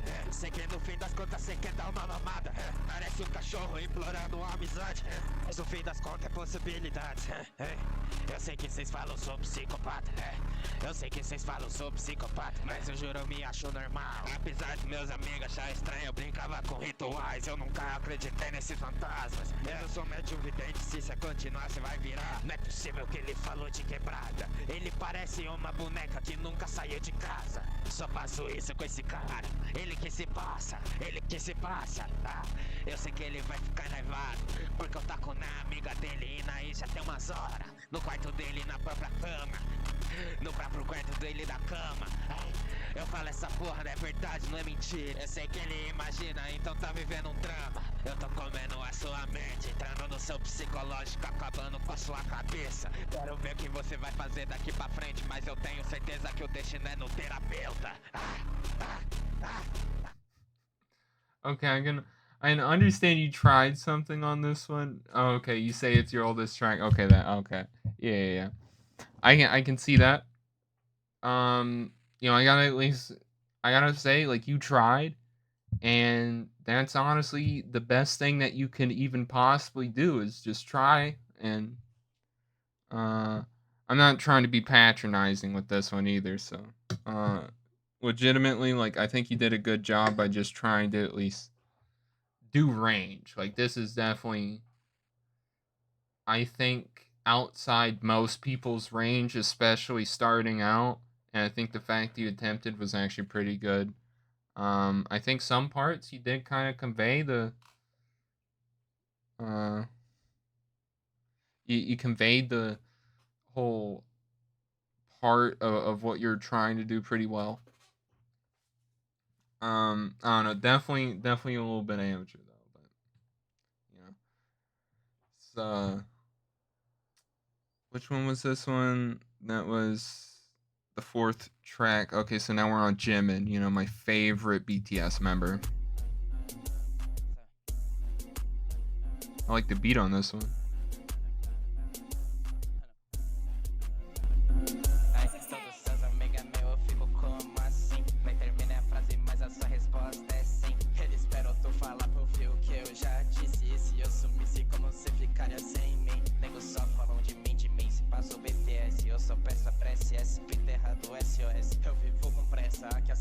Nós enterra, se eu soubesse ser sensato, eu sei que eu não seria sincero. Nego, para, nossas mina nunca se compara. Pupila dilatada que eu dropei me dei na água. Piso na cabeça dela, Google liberado. É só pra deixar saudade que eu vou morar em outro estado. Não tem gosto próprio, cê não tem identidade. Parece um viado que ainda não saiu do armário. Cê fala que é traumatizado, mas não viveu nada. Quem sofre de verdade bota o sorriso na cara. Eu não gasto nada pra fazer uma faixa, sou bolado. Eu não peço nada, o pitaco eu mesmo que faço. Entrei num casal, virou trisal, depois só terminaram. Para e me repara, por isso que só se apaixonaram. A bunda dela é a personalidade. Foge da verdade pra ganhar debate. Voto no Corolla, mas ele não é seu. Claro que a minha escolha, as opções é você ou eu. Alucinações nos sonhos, eu acordei com medo. Alimentos, sentimentos que eu vou morrer primeiro. Coisas que aumentam meu ego, geralmente dão sossego. Ela podia comigo e hoje só quer me foder.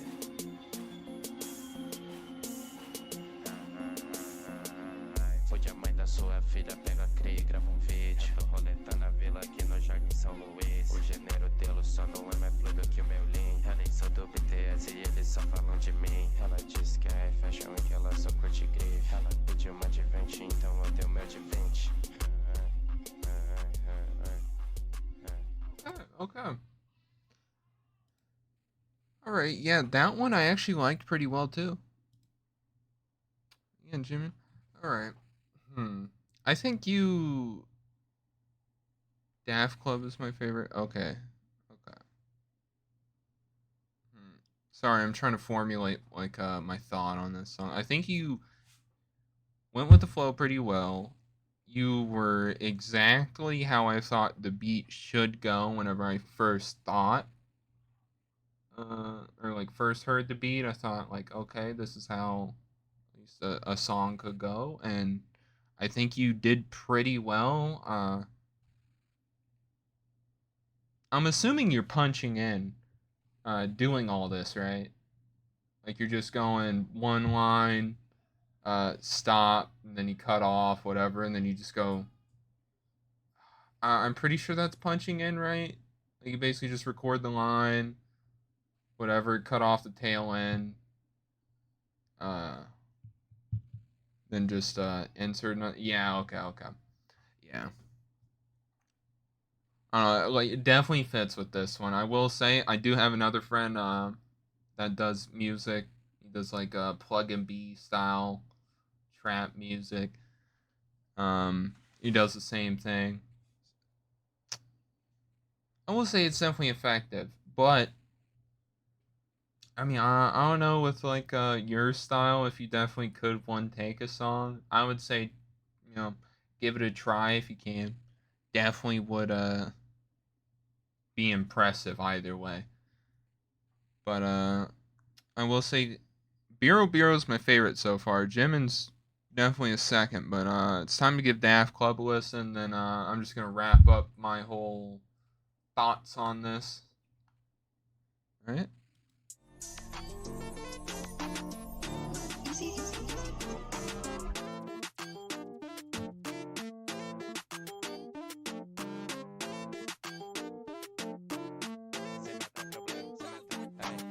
Se me dá B.A., eu devolvo tipo um arremesso. Eu me esqueço tanto que hoje eu sinto que eu sinto menos. É que todo dia eu fumo 3, isso já tem uns meses. Eu já ouvi demais, esses negros vêm me dar conselho. Nego fala baixo, tá com desespero. Quando eu bato na sua bunda eu já viro batuqueiro. Ela fala sempre que eu falo sempre sobre mim. Virei alvo de mentira de quem disse é meu amigo. Eu não vivi minha vida pra ver viver a vista. Eu tô no estado de flow que eu juro rimar infinito. Você diz que eu nunca vou achar alguém igual você. Só quero alguém com seus peitos, eu não quero a cópia perfeita. Tony Cross do meio da rua te acertou. Camisa de goblin eu jogo junto com o CEO.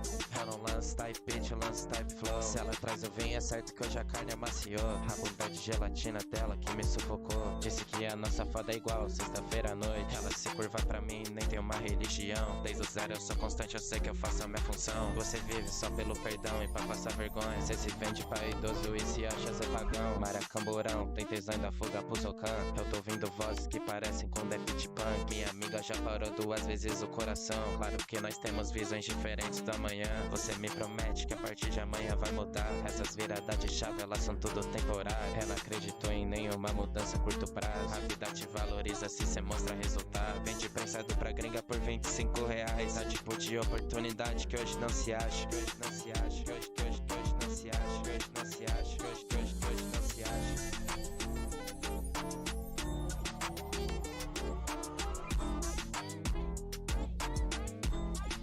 Okay, I definitely do see the potential in this song.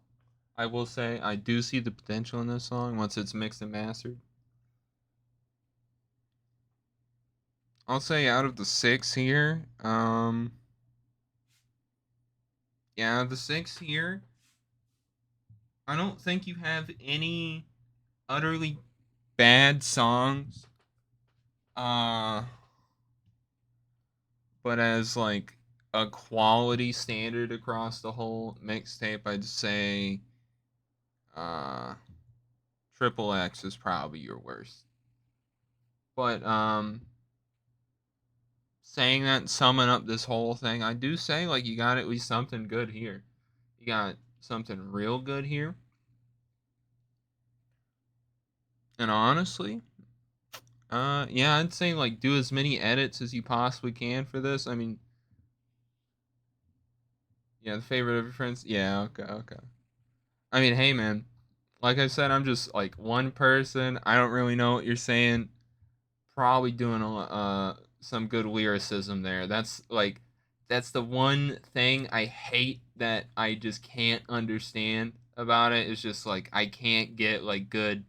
Like if you're doing like insane wordplay, it's gone to me, buddy. But like, fuck. Oh man, I wish I understood Portuguese for that.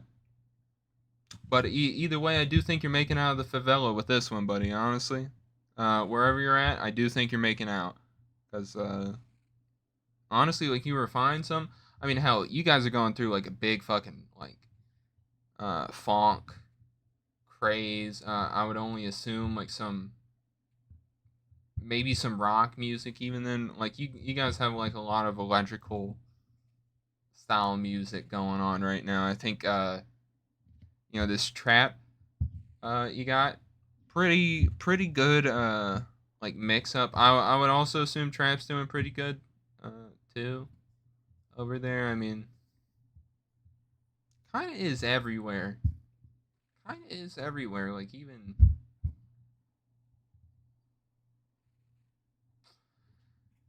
I'm trying to think. Like Germany's doing pretty good. Travis kind of repetitive on Brazil. Okay, okay.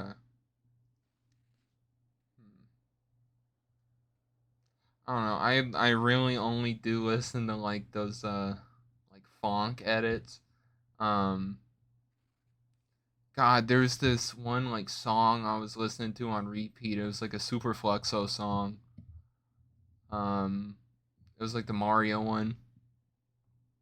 That was pretty good. That was just a vibe right there. No, but honestly, I think you should do a lot of edits of these songs.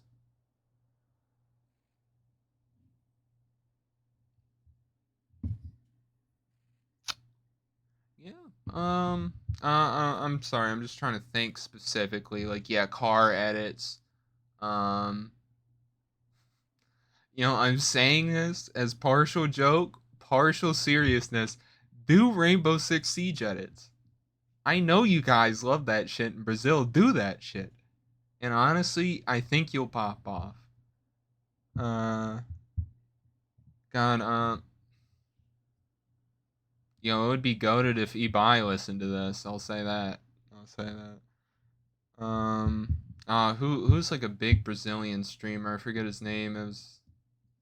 He was at the Streamer Awards, is why.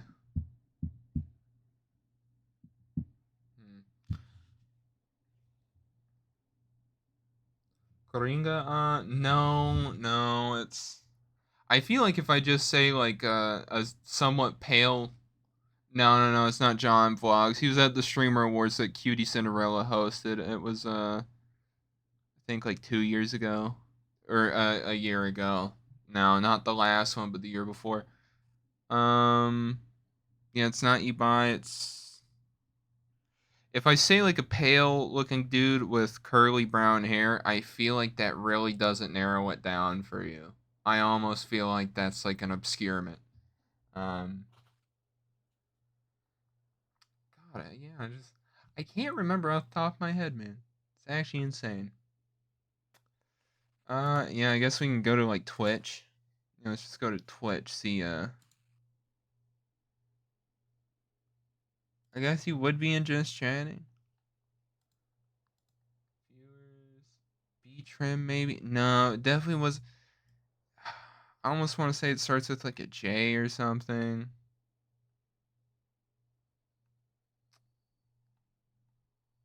Yeah, no, I just don't know. Maybe he doesn't even stream anymore. Maybe he quit streaming. All I know is he was like big in Minecraft. And I think some Siege stuff, but yeah, he was big. But either way, I'll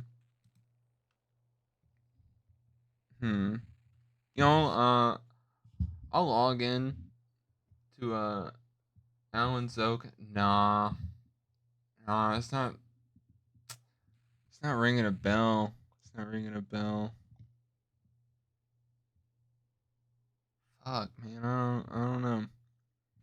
Yeah, okay, but either way though, I'll log on to SoundCloud for sure. I'm gonna keep the tab open. I'm even gonna move it to actually here. What I'm gonna do is I'll go full face cam. I'm gonna move this to my actual Firefox tabs I have. Yeah, I figured, dude. I figured like the description I gave was like the most vaguest shit. Like couldn't even narrow it down to like one person practically. It's like, oh. But yeah. I'm gonna say genuinely, that was worth pausing my video for, but I'm gonna add, or at least like follow you on SoundCloud. Log on to my SoundCloud, follow you on SoundCloud.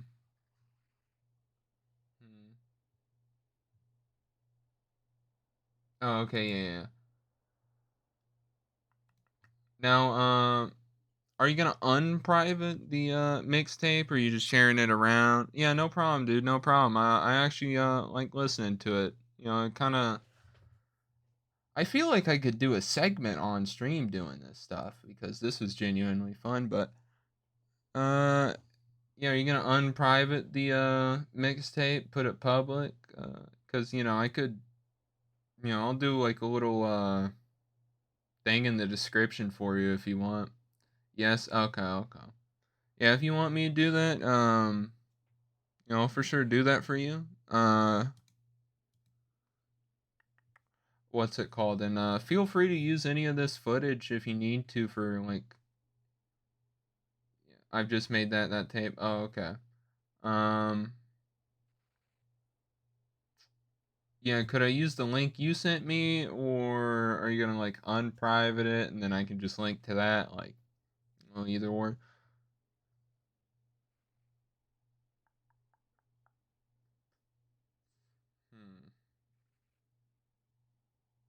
Yeah.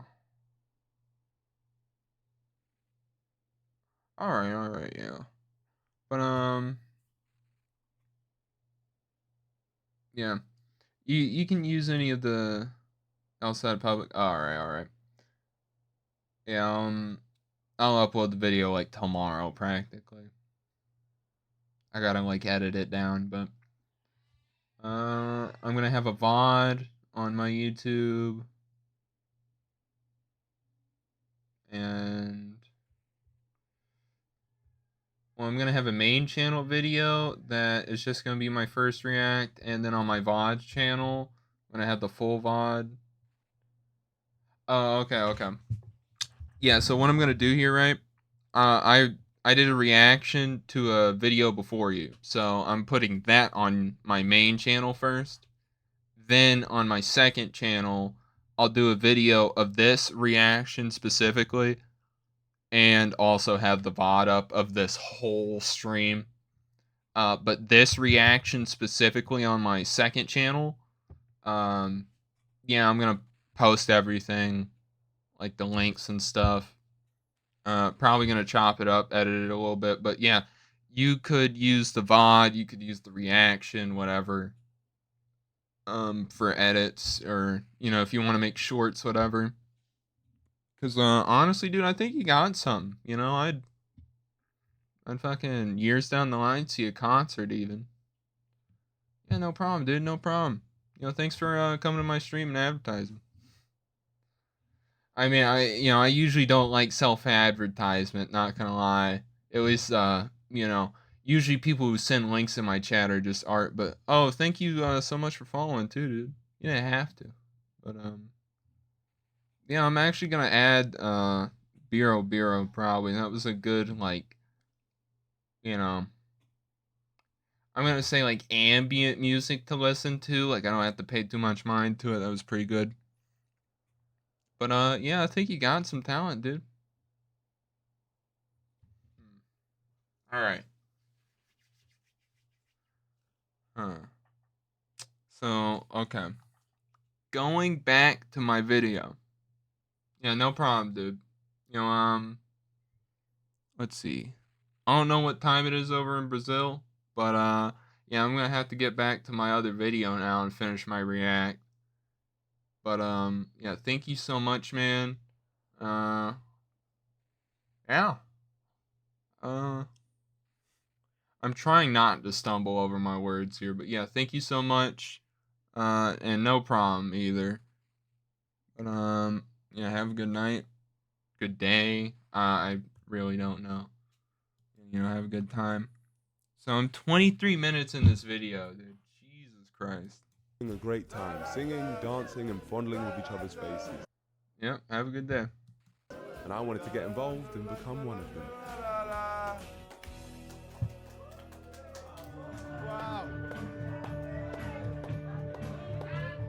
Wow. What a great vibe, and what better way to add to it than with a political speech. If we can cut the music. Hello everyone of Richmond. I just want to say hi, guys. Big up to everyone in this room. Caucasian Honestly, cheer. your energy is inspiring me so much. I'm just coming in here to announce that I'm running for MP against Rishi on July 4th. Yeah, I'm running.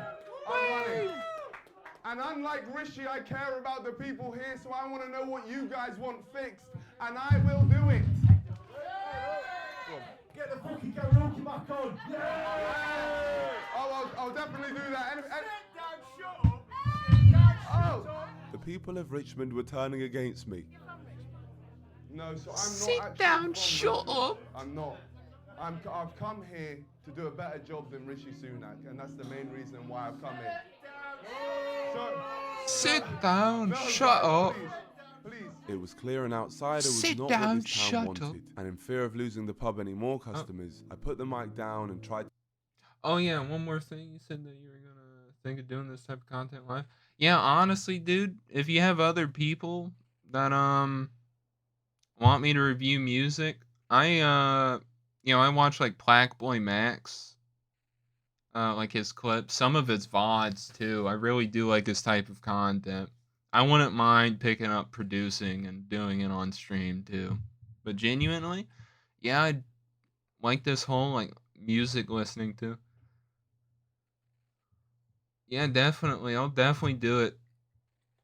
I'd say right now, the only problem I'm gonna have is having people that actually, come and not advertise. Like, I would need to have like a Discord or something, and then like people moderating that to get like proper viewing. But as starting out right now, yeah, what you did, perfect. Yeah, other artists should look for it too. Yeah. And yeah, no problem. I like listening to like new music. I think my taste in music is at least like, varying. Like Japanese, Brazilian, city pop, like funk. Dude, insane. Insane shit. But yeah, I'll definitely like do more of this. Like if you have anybody looking for someone to just listen to something and get feedback, genuinely I'm here for that. But I'm more than willing to do this bit on stream. More than willing to do this bit on stream multiple times. But yeah, just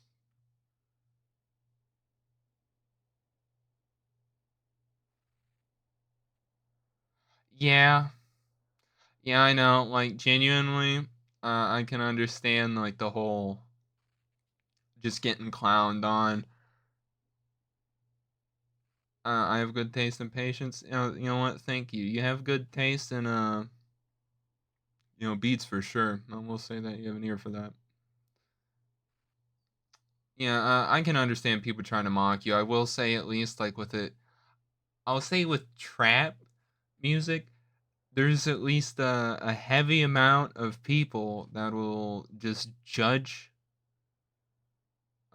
solely just on beat structure, just on what you say, and then if you just add the fact of like if they just don't understand what you're saying, say it's just an American dude, usually they're just gonna probably make fun of you on that aspect that you're foreign anyways. Yeah, patience to listen to the song. I mean, hell, I didn't even listen to all the songs all the way through, I will say that, and I do feel bad looking back on it, but genuinely do think that how I did it was good. I mean, honestly, I will say most songs you probably don't have to listen to like the end to formulate a full opinion. It's like, is the last 10 seconds of the song really gonna change how you feel about it? Not really. That's how I take it. But I will say like some of those closers he did was like good. You did a good way of ending the song. You didn't leave it like trailing, so that was good. But I'll definitely do this bit more. Definitely do this bit more. I'll find a way to market it. But yeah, hell, if I become like a listening, like a DJ type, whatever, I wouldn't mind doing what Max does. Sure as hell wouldn't. Yeah, I'll do it for sure.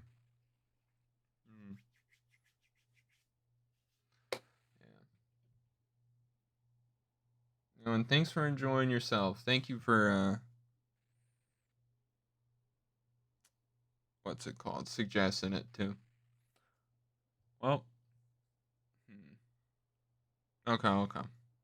This is now an after stream thought, I will say though. So I'm gonna keep going with my content ahead. I can't get stun locked on this right now. But thank you so much. You have no idea how happy it is to even like have someone to interact with. So honestly, you made my night, and I assume I did the same for you. So either way, I need to get good stream. Oh no, you're not bothering, man. Honestly, it's very nice having this back and forth. But yeah. Obviously, you can see I'm not the best broadcaster because of how many times I stutter and just trail off of words. But I just need to be better spoken. Yeah. But don't worry, you aren't bothering. I'm gonna get back with content ahead though. Either way, if you feel you good. Thank you. But yeah, feel free to type. Don't worry about the video playing. I can pause easily. I'm just gonna keep my main focus on it though. I will say. To redeem any sort of respect I could before leaving. Wow, they really did hate me. Wow, I feel like that was successful campaigning. Jesus Christ. This was going to be a lot tougher than I thought. But luckily, we spotted our first young person, and he seemed to be on my side. I have never voted in my life, and I'm registering just to vote for you. Yeah? Saving us from Rishi, please. My Please. brother, We I need appreciate it. that. This town is Tory hell, so thank you. It felt good to be a beacon of hope to the endangered species of young people in this place. But it was clear that the older generation are very much stuck in their ways, and that was going to be tough to change. I needed to find out how I could break through to them, and it seemed the only populated places in this town were the pubs. What's it take to get your vote on July 4th? We want tourists in this town.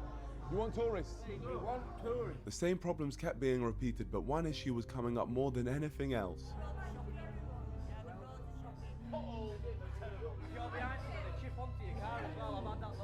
Thank you, really appreciate it. Yeah, I appreciate all your time. Thank you guys. I have never seen a place so annoyed about a very specific problem, potholes.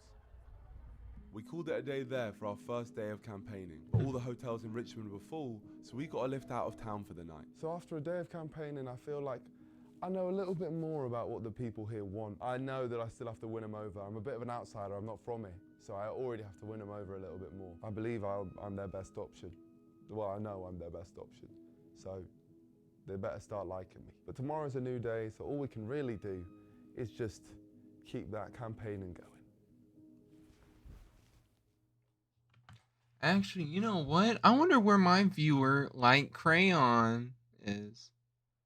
Light Crayon 3. I wonder where Light Crayon 3 is. Buddy's from Norwich.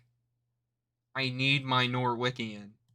We tried to head out for another day of campaigning, but we were stuck out of town at this hotel. All the taxis were booked, but luckily this lovely kind man said we could get in his taxi when it arrived. Oh, so we can hop in with you? Oh, amazing. Loves the video. Yeah, he just follows me everywhere. Making a documentary, I'm trying to take Rishi's seat. Now this warm-hearted gentleman knew we were filming, it was a great chance to get his thoughts. It don't matter who gets in, it's still fuckers. Yeah, I agree with you. You know one thing I'm going to do? I'll make England win the Euros, that's for sure. Stop coming over, pouncing off my country without paying tax. When they come across that white line, across fucking in the channel, fucking gun them down. That's my politics. Your taxes, you probably don't pay tax. You probably go to Universal or something. You don't work like a tree. But I work and I pay taxes and my money goes to them coming over here, living in hotels, eating my fucking kids' food. I don't give a fuck for your country being bombed, with children being killed, but don't come to my country of bombs. Jesus Christ. These are the descendants my people fought. These are the oh my god, dude, this is crazy. This is crazy. This is the guy. This is what King George was, dude. This is what these fucks were.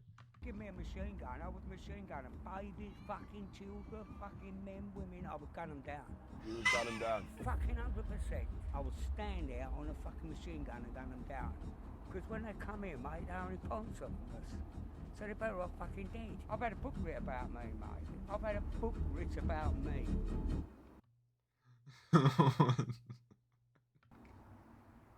Had a book written about me, man. He's not filming this, is he? This? Yeah. It's been there the whole time. Yeah, I hope you ain't filming that, mate. Be honest, mate. Yeah, don't lie. just be honest about it. Yeah, right, take it off then, mate. Take it off. Take it off. Smash the camera off, Yeah. mate. You'll smash the camera? Yeah, I fucking will, mate. I fucking will as Yeah. well. Alright. Fucking take it off, Take now. it off, mate. Who the fuck do you think you are? I was just standing. You're a typical fucking foreign that's coming. Go on, you can both fuck off. You're a typical foreign cat. But he's just from Staffordshire. I'm getting my own cab. You're not getting in my cab. Go on. Fuck. Could I go with you and leave him? No, fuck off, both of you. Yeah, I hope you get run over on the way down to Richmond. Go on, fuck off. Fucking wanker. What is wrong with that man? What the hell was that? He seemed so nice. And then he started talking about killing babies. You called me a foreign wanker. Something told me I'd failed to win over this kind man's vote, so my only option left was to hitchhike to Richmond. Fair enough. You're the one. What a prick. Ah, it's him. He waved at us. It's the same guy. No way. Ew, in the fucking BMW, baby. Oh my gosh, thank you so much. What's your name, brother? Daniel. After speaking to Daniel, I learned that he'd also been suffering from the effects of the potholes. What was it last year? I had 2 tyres go and it cost me alloy wheels as well. So. Yeah, it costs a fortune, right? Yeah. And the fucking Beamer alloy wheels. Oh my god. Or people, as he kindly dropped us back into Richmond, and today we had a new strategy. It is a Tory safe seat. They are untouchable in this area, but with a few posters, I'm sure we can make a dent, even if it's just a small dent. The cheese press. Hello.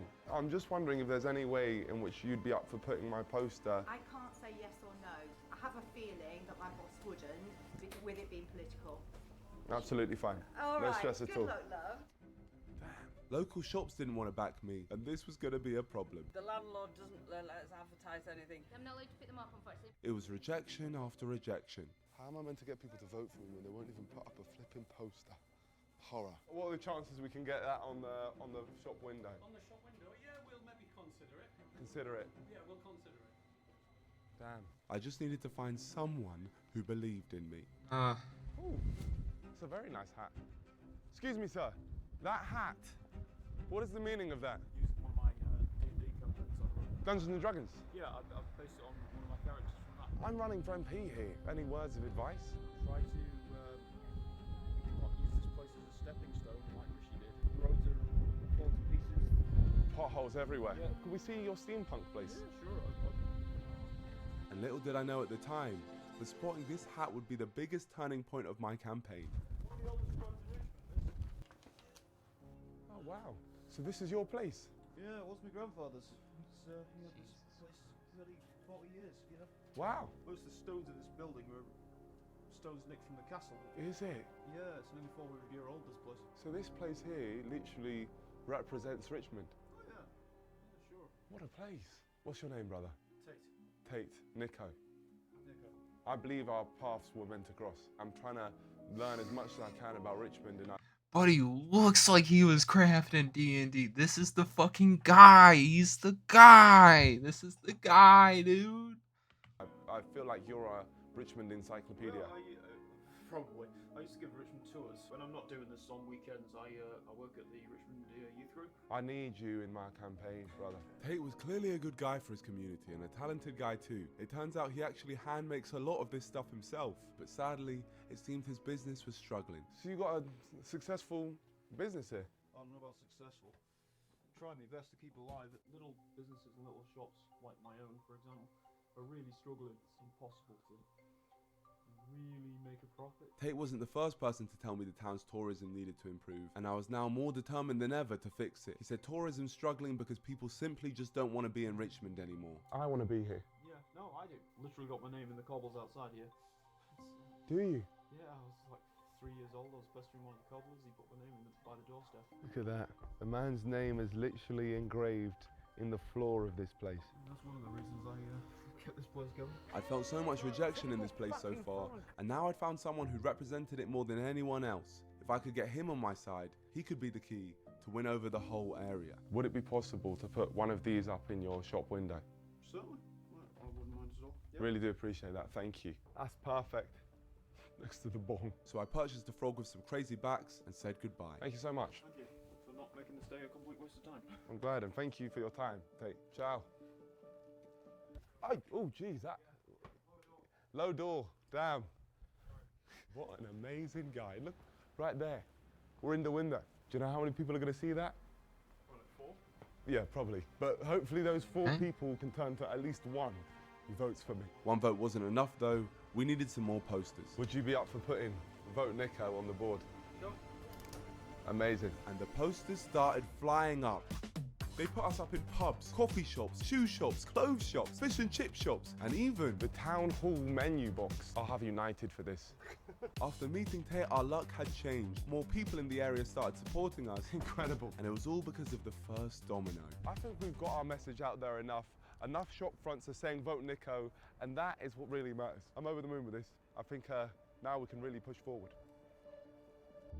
Right now to the election, and this time next week we'll know who our newly elected Prime Minister is. We were 1 week out. It seemed Rishi's lies had started to catch up with him as he was plummeting in the opinion polls. Rishi Sunak is facing electoral annihilation. Sunak is staring at the worst election defeat since 1997. That's what the latest opinion polls are saying. A new survey by YouGov paints a grim picture, the worst yet. And this seemed like the perfect opportunity for me to insert myself as the answer. I spent the last week getting to know the locals personally. You got my vote, July 4th. Yeah. You got to beat that rat. Yeah, rat.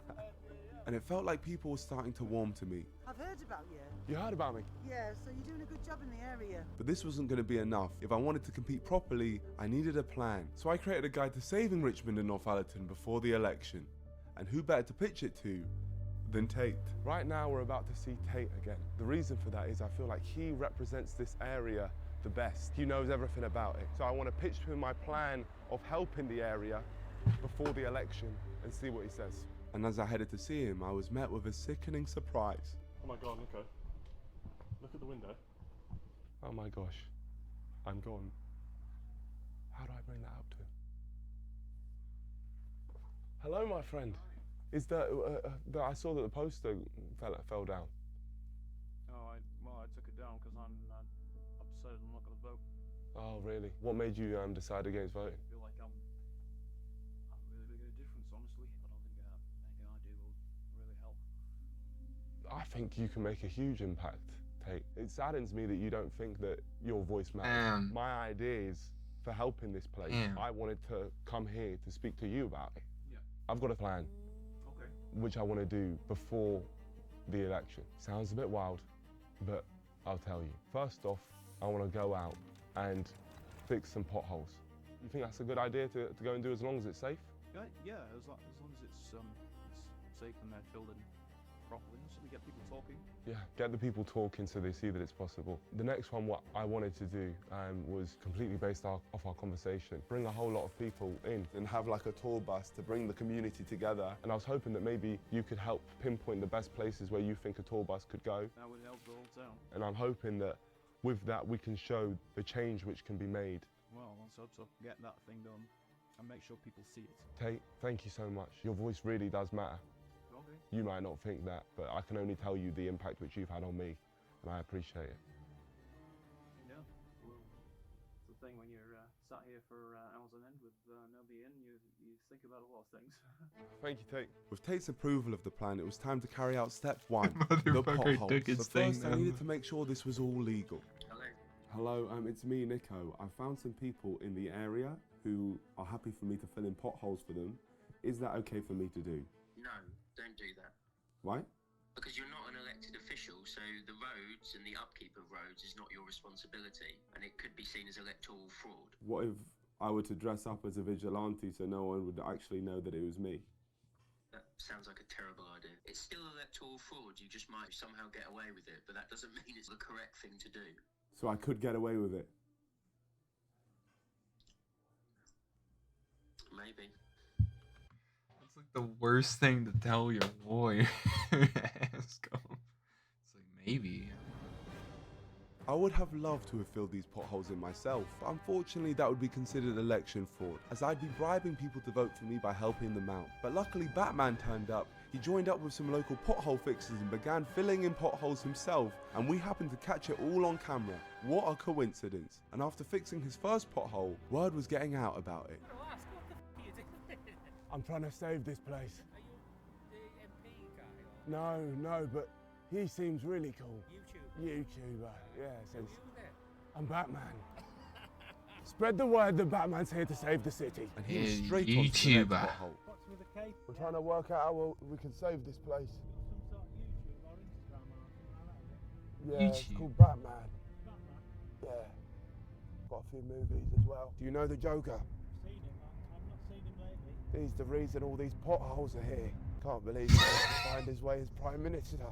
Batman's next job was a pothole at the front of a local preschool. Don't get any kids in, George. Don't worry, man. You little nonce. I can't believe the Prime Minister is allowing children to risk their lives just by stepping into school. Luckily, Batman was here to save the day, while his accomplice George took fake bystander phone footage and posted on the local Facebook groups to try and make sure as many people as possible found out about Batman. We are fighting crime. Take this, Rishi.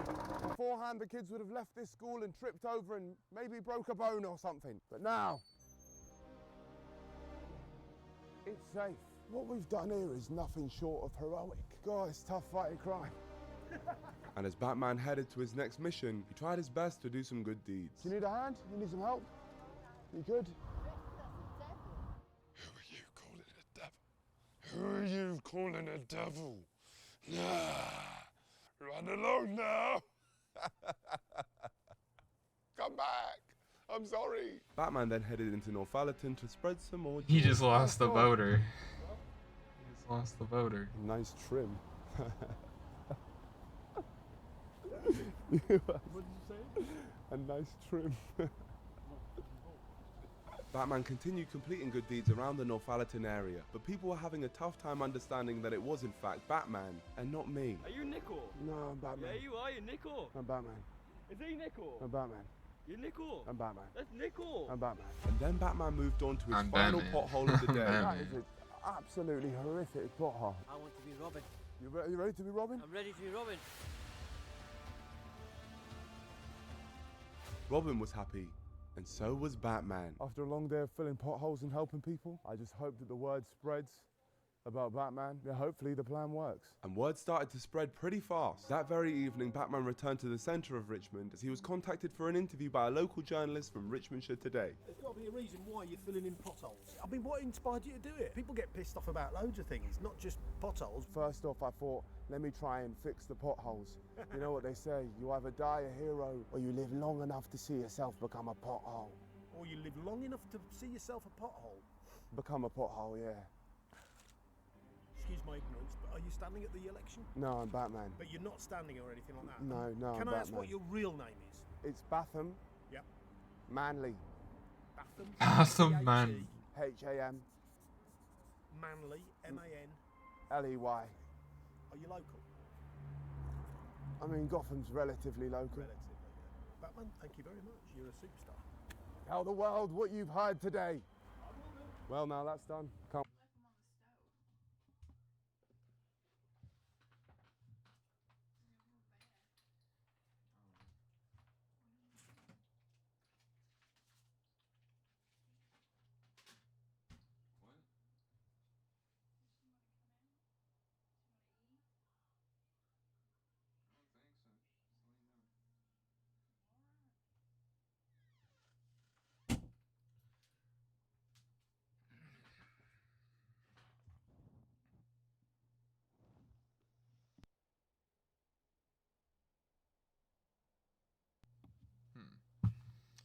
Alrighty. Where was I at? Okay, we're 40 minutes in. 40 minutes in, about halfway in. Can't wait to see how people react to that. Off we go. And people were loving Batman. This whole campaign I'd been trying to get through to the boomers of Richmond and Northallerton. Turns out all I had to do was use Facebook, as their groups were absolutely rampant with pictures and videos of Batman. This is why I'm proud to be British. Someone had to do it though. I'm surprised Rishi isn't dressed as the Joker. I'm told it's Nico Omilana. Google him. Winky face. Not all heroes wear capes, but this one does. Batman had saved the town. And everywhere you went, you heard his name. Hello, Batman. Hello, my friend. Hello. I'm not actually Batman. Yeah, you were. No, that wasn't me. Why, did you see him? Did you see Batman? Everybody did. It's all over the Facebook. Is it? Wait, so this is Batman? That is Batman. Fixing potholes. If you want to rob him, we're here for Got you guys. Got you. He's going to be our next Prime Minister, aren't you? Make sure you Yeah, make that so- bastard the vote. I'm going to. You vote for me? Yeah. Wow, I didn't expect this much of a positive reaction, especially in this place. Just 10 days ago, I was booed out of this very pub, and now it seemed that these guys were on my side. If the Batman had made the rest of the town feel this way too, I might actually have a chance in this election, and a chance to save this place. From Rishi, who apparently was pretty nearby. You do know your mates around town? What, Rishi's been here? Yeah, he's been in, not in here, but he's been in Taylor's. They've been in the shop this morning. Which shop? Rishi Sunak, the man I was running against, Rishi the man who Sunak. caused so much harm in this country, was mere meters away from me. I couldn't waste this opportunity. I had to find him. How long ago was this? 30 minutes ago. Well, pleasure, guys. And thanks for telling me about Batman and Rishi. So the Taylors. And my first stop was the pie shop where he'd just been spotted. If I was going to get any info about Rishi at all, I had to make them feel comfortable enough to bring it up. Who's next, please? I couldn't make it too obvious that I was trying to hunt him down. I'm running for MP, so I'm quite excited to try one of these pies. You had an MP in here before? Oh, that's my competition. So what was it that Rishi said when he came here earlier? Not really so much. He just came in and got his pies. He came in and got his pies. And as a question, who has more aura, myself or Rishi? Yeah? The pie shop didn't have much I impact like on Rishi. me. I could sense that Rishi was within touching distance. Where could he be?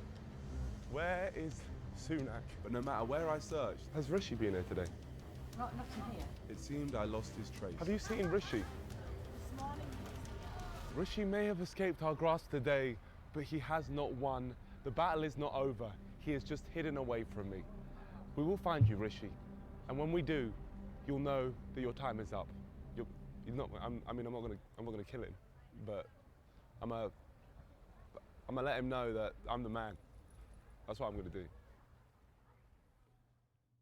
Good morning, Richmond. The general election is less than 72 hours away. Guys, how would you guys like an MP who joins you on your runs? I'm going to help the people.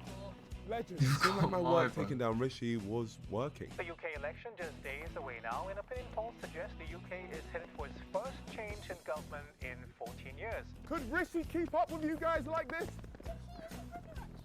He's focusing too much on running and not enough on the country. Goodbye, guys. July 4th. Vote Nico. With just 2 days to go until the vote, I really ramped up the campaigning. What flower is that? Fuchsia. A fuchsia. I want this country to have a better future. And I think all of this campaigning, especially with the success of the Batman taking over That local one was Facebook good. groups, had really hit home with the locals, as that morning I caught wind of something that blew my mind. Bought a chocolate to support a local party. You've just bought a chocolate to support a local party? There's a chocolate cafe called Mocha, and they are running a chart. So those are the chocolates you buy, and then you get a black sticker. All right, we need to go there now. I'm not even joking. I headed to Mocha, the coffee shop with the election poll, and to my surprise, I, independent, non-party backed Nicholas Omilana, was not only competing with the big parties, but I was in the lead. You can't say I'm not winning this whole thing. Incredible. What do you need to do to get a vote here? Buy chocolates for £1 each, and then you get a sticker of your choice, and all the money is donated. I spent £1 on one of my own Nico Omilana branded chocolates and added yet another vote to my ever-growing tally. Let's see how I taste. Damn good. A weird way to say that, but alright. I'm going to quickly tweet election poll in a local coffee shop. Rishi Sunak 7, Nicole Malama, 78. There's levels to this game. Absolutely over the moon. I'm so happy because it's Rishi Sunak 7. He has 7 votes. That's outrageous. The tide was starting to turn in my favour, and now it was time to put my new influence to good use. I was going to bring the community together with the greatest bus tour Richmond had ever seen. Bus tour. But there was still one man who seemed pretty uncertain about the whole thing. Tate, who was unfortunately feeling a bit under the weather. You feeling okay? No. No, I'm sorry. It's killing me and absolutely all my joints are aching. I'm sorry. It's alright, I've written out a bunch of Ideas. what I can think of. Okay, this is all looking good. I wanted to put your store there as the final point. Could I put that there? Yeah, if you want to, sure. This tour could really change things in this place. I did the tours like that. It wasn't big. Barely got more than like 12 people at the most. Tate was being his usual optimistic self. It's hard to make it make a difference. I'm gonna try and show you that we can do it, Tate. Thank you so much for your time, Tate. Okay. See you soon, Tate. So Tate has lost faith in the community of this place. So the only thing which we can do is bring that community back. So I called up some of the contacts I'd already made in Richmond, because I knew I could rely on them to help me out and come to the tour. Hi, is this Daniel? Again? It's Nico. Hi, Nico. Nico. Do you remember me? Nico. Nico. No. You don't remember me? No. I did collect the numbers of a few people. Oh who my commented god, the Master Frozen. I can get fucking better viewers. I can get better viewers, dude. What?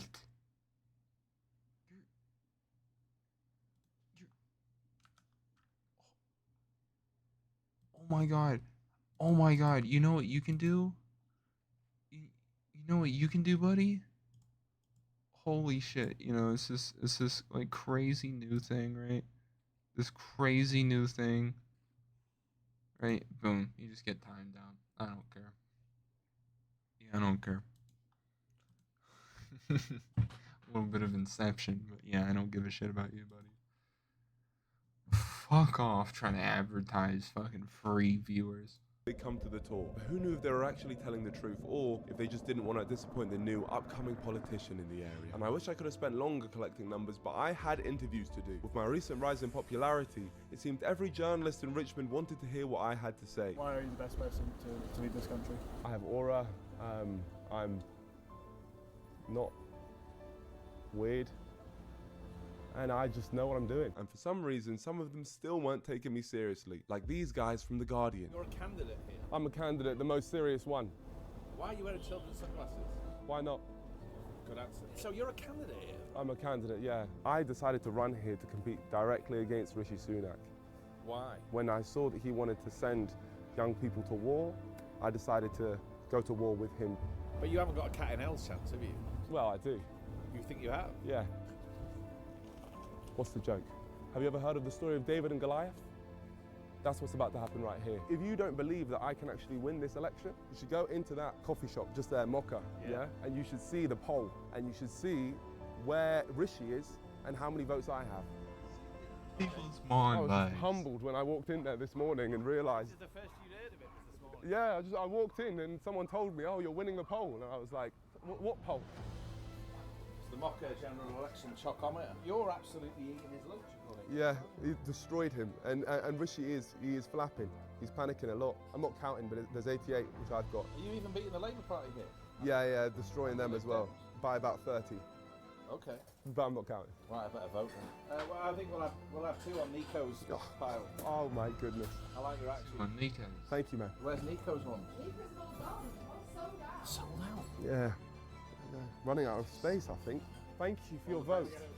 Thank you, Guardian. I think that's the first time the media looked at me and were like, I like that. They heard what I was saying and thought, he's making sense, not let's take him down. And that's the type of attitude we need. We need more people like that guy. I actually like that. Today Sweet. marks the final day of campaigning in the United Kingdom before voters head to the polls for tomorrow's general election. Tomorrow, the power is in your hands. Is there a nightmare brewing for the Conservative Party? If that were replicated on election day, that would mean their worst result since the general election after the First World War in 1918. Are you the only person left who thinks you still have a chance? I had a full day of campaigning ahead, but the Nico and Milanas from across the country were all going hard on their final day of campaigning too. Hello, madam. Who are you voting for tomorrow? Not really sure. If you could consider my vote, my name is Nico Omilana. Oh. A vote for me is a vote for world peace. Thank you. They were all out there spreading the word about Nico and Milana in their own weird and wonderful ways. Vote Nico! Vote Nico! Do you know who Nico Milana is? I do not know. Do you know who Chunks is? Yeah, yeah. You know his big, tall, lanky, giraffe-looking pal? It's Nico. Vote Nico Milana tomorrow. Yes, I will. There we go. Vote for Nico at the tallest place in Europe. Vote Nico Milana. Cheers.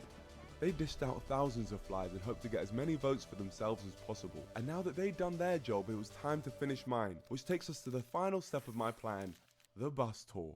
I phoned up Tate before the tour for some final words of advice, but I must have accidentally called him right in the middle of his breath holding practice. Hello? Hi Tate, I'm going to try and bring the community together today, man. Good luck. Like I said to you yesterday, it's like herding cats. Well, I'm a professional cat herder, Tate. Well, I used to think the same thing. Well, let's hope. Alright. Tate didn't fill me with confidence, but I was determined to prove him wrong. What are you I just had to hope everyone from yesterday had stuck with their word. Oh my, imagine just no one turns up. Okay, I see it now, the turnout is not bad. It's not bad, to be fair. I thought there was going to be no one. We got some people there. We'd managed to get a decent turnout, but we were still missing one last thing. Here it is, guys. No, not him, the bus.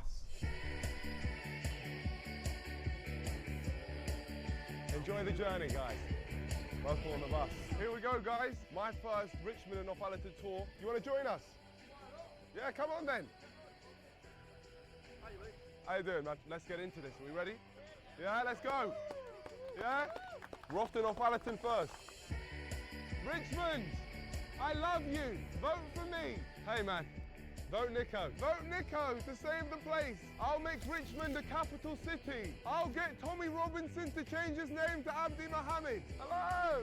Vote Nico. As we headed to Northallerton, people were loving the tour, and I made sure to give credit where Abdi it was Mohammed. due. You guys know the shop on the corner of the Richmond Square? It's like a souvenir shop. No, it's like a souvenir. The guy who runs it's called Tate. It was a sad realization finding out just how unknown Tate's shop really was, especially amongst the people who'd lived in Richmond their entire lives. Yeah. Have you been there before? So the person who owns that store, he made this path for me. So we were thinking to end this tour by going there.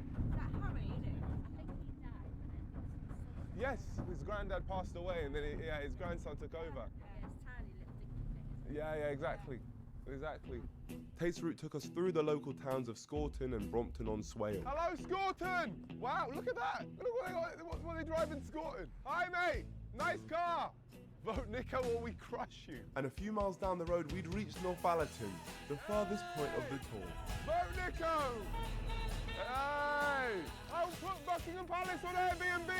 Vote Nico! And on the way back to Richmond, we were enjoying ourselves. All right, one more time.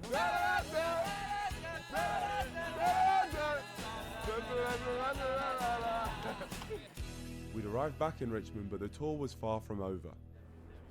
Never knew this here. It's a good spot. Hello, Tate. Hi.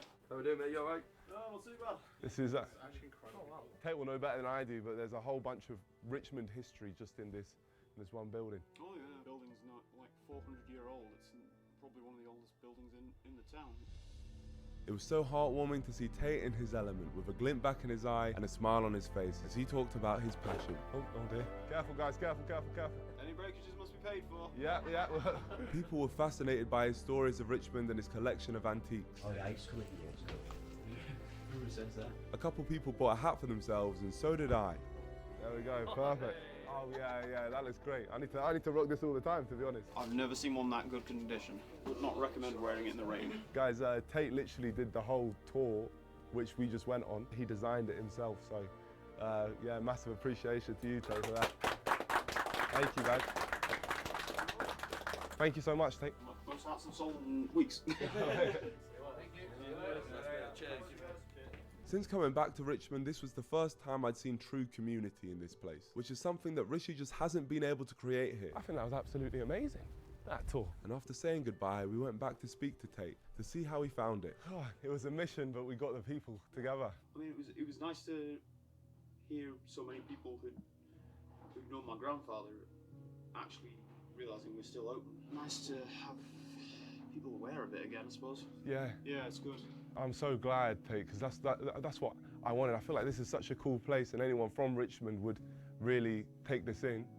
But yeah, they're just not aware that it's still here. Yeah. I just wish it could be more like that more often, because at the moment it's just like it is now. It's like there's literally 2 people that show up at once, and I don't know. It's hard. Do you feel like we've restored your faith a little bit? Yeah, I mean, I suppose so. It's a step in the right direction, but it's got to keep happening. It can't be just a one-off. I'm impressed you got so many people. Thank you. Hopefully not reflecting your votes. Yeah. Have you thought any more about what you're going to do? If I do vote, I will give you a vote. Sure. Wow, Tate. Thank you. Thank you. All right. Thank you so much. No worries. Appreciate your time, Tate. Yeah, that's fine. Bye, Tate. I know that I wanted to win, and I was relying on the votes of thousands of people, but I found myself completely infatuated with one man's vote. The man who supported me before anyone else did. I wanted to change this place, for him. It's fair enough bringing people to his shop, but it needed to keep happening, and the only way I could guarantee that was by winning. And that brings us to Election Day. United Kingdom went to polls today about at 6 in the morning. Britons thronged to the 40,000 polling stations set up across the country. At 10 p.m, the exit poll will be published, and that is a real indication as to who is going to have won this election. The Prime Minister's constituency always attracts a lot of candidates. One of them is YouTuber Nico, who had hired an open-top bus to travel around Richmond today. His policy of making Richmond and Northallerton a joint capital is unlikely to take off, unless this very, very unscientific coffee shop poll is right. Why? Why don't they take me seriously? They don't realise that today we're getting more votes than anyone else. We're going to save this country today. It's happening. BBC, there's nothing you can do about it. It's voting day. Let's go. And to kick off the voting day, I spoke to the town about where exactly their votes were going on this big final day. Have you voted? Yes. I appreciate your vote. I know it was probably a big jump, but I'll make the change which we need in Richmond and Northallerton. Huh? You didn't vote for Rishi, did you? You wouldn't do that to me. How? No, I'm competing against Rishi. I'm competing against him. So why didn't you vote for me? You do these things and sometimes you regret it, don't you? It's okay if you regret it. You regret it? I do. Okay, well, I forgive you. Next time you vote Nico. I will, though. Give you a chance. That's all you can ask for. No, exactly. But bring it in. it's a funny thing, really, because my family... So with this elderly gentleman voting for my opponent, He did it was not important I bounced back. acknowledge Ironically, that. I bumped into one of only 3 young people in this town, and it turns out he was actually on his way to vote for me. You weren't going to? And then someone excited the political game. You made the effort, man. You made the effort. You're up here. Rishi's not. You know. It's absolutely amazing that we've got someone who wasn't going to vote for us. Oh my goodness. Oh my goodness. Brother, you've done it. Thank you so much for your service. My Prime Minister right here. I may have gotten this man's vote, I hadn't yet been able to secure a vote that is deeply important to me, and that's Tate's vote. His influence in my ideas have certainly been a driving force as to why I've been pushing so hard to get through to this town. And the last time we spoke, he told me if he votes, he'd vote for me. So I gave him a last-minute call on voting day to see what he was going to do. Hi, Tate. Hey. You thinking to go out and vote today, Tate? Well, I'm thinking about it. Go after I've finished submitting this art piece. Okay. Oh, so you're going to finish submitting that, and then you might go out and vote. Yeah, I'll make my way down there. All right, Tate. Thanks, man. Yeah, no worries. Bye, Tate. He got one too. Bye. That dude is probably like, oh god, this Tate dude's has just told fucking us he's bugging gonna me vote for the now, past and couple we've actually days. been to his house before, which means we can find out where his local polling station is, just to make sure he votes. But I'm not going to pressure him into voting for me. I just want to watch him vote. And we're going to head to his polling station now and hide and just wait for him to arrive. That's not weird though, right, George? No, you're They're just gonna wait like 2 hours. Tate should be coming from that direction over there, and yeah, we'll be able to see him confirm his vote. Don't let him see you. We can't creep him out. George, come here, come. Okay, you going? Is he going in? Okay, we need to walk round. We need to walk round before when he comes out. We need to conveniently walk into it. He's actually voted. He's actually voted. This is gonna need to be very convenient. Tate! Oh my gosh. Nice to see you, my friend. Good to see you. How's you just vote? Yeah. Yeah? Yeah. Oh wow, okay. What? No, honestly, what should we God, this go and dude's... Yeah, well, it's convenient to What does this dude got on, though? What does he got on, though? Brother's got, like, this random drip. run into you here. Well, it's all led up to this, hasn't it? Well, To voting day. See what Fanbase does when he's in power. No, you're joking around with me, Tate. There's no chance you voted Binface. I think my dad did though. Really? Voted for Binface? Yeah, I think so. Damn, you should have got him on me. On my case, that would have been good. That's right, mate. Did you actually? Yeah, my dad's crazy racist. Oh, okay, fair enough. Okay. Couldn't win him over this time then. With Tate going against the odds and actually voting for me after he seemed so adamant on not voting, it felt appropriate to understand where he changed his mind. So we sat down and had a little chat. So why did you decide to vote for me? Because I think a lot of people are on board with you. As far as I'm aware, most young people don't care about any of politics or anything that's going on. The older generation and the new generation, they don't connect the two. They don't have anything in common anymore. If you can find a new way to repolish the old turd that is British politics, I think you're doing something right, mate. Thank you, Tate. I'm trying. I think if you can at least get young people interested and concerned about what is going on in their communities, then you're doing something right, mate. That's why I voted for you. Thank you, Tate. Thank you. Having you say that to me, I can't tell you how much that means to me. No, man, I think you're amazing, man. I think it's amazing how you're so authentically yourself, and the fact that I got someone who knows this place and wants the best for this place to vote for me, I'd be happy. Thank you for what you've taught me about this place. It's been an absolute honor, and I'll see you soon. So with that wonderful summary from Tate, me and him said our farewells as I let him fade back off into his wild world of Richmond.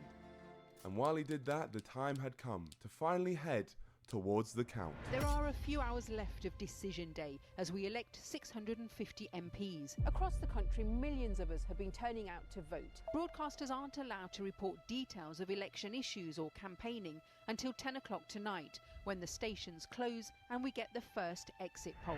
The deadline for voting was coming to an end, so I was heading to the leisure centre located in Northallerton, where the votes would finally be counted. The final votes are being cast. And after all the speeches, all the promises, all the arguing, it's time to see what Britain decides.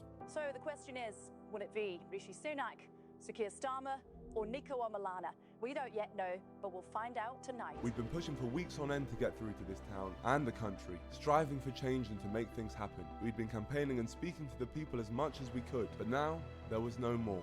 No more speaking, no more campaigning, only one thing remained. the counting is about to start. So, let election night begin. The polls for the Prime Minister are now closed. All eyes turn to the count. So it's time for me to go and see all of those votes being counted. What's your reason for coming here? I'm running. You what, sorry? I'm running. You're running? Yeah, I'm a MP. Oh, you're an MP? Yeah, I'm about to win. Alright. Where do we enter? Off to the left there, there's another entrance with sort of smoked glass. Got you. That's where you need to go to. Thank you. Thank you very much. I look forward to having you all under my command when I win. Look forward to it, guys. Thank you. At a count like this, every candidate is allowed to bring a team with them to monitor the count and make sure no one is tampering with the votes. Normally this would be your own political party, but for me, my backup was in the shape of a few figures that had wanted to help me from the very beginning. During this campaign, I asked people to change their name, and a lot of people did but weren't successful. So it only felt right to bring some of the fallen soldiers back to life. That's right, I gathered an array of fallen Nickos to help me check my votes through this evening. A force to be reckoned with they were, right by my side on entry. An entry that saw me come face to face with one of my rivals. Hello, Binface. What a man. How you doing? Congratulations on your campaign. With you. Yes, I had to. Are they all Binface. Nico Milanas? Maybe they are. Maybe they are. I think I personally have won this whole constituency. How are you reckoning that one, Nico? Well, there's a coffee shop and I won the poll. You are the man. Give us a hand. And you're the alien. Independent politics. Thank you, We love Binface. But now it was time to move on to the floor. Guys, I just want to say good luck with the count. I don't want to see any rigging. If everything is correct, I will win. So just so you know, if I don't win, I know who to blame. Keep an eye out for my votes. Let's have a look. You see one? You saw one? We got a vote! That's what we like. It was clear to everyone that my votes were present, and as expected, it didn't stop there. We have a vote. A vote? A vote. We have a vote.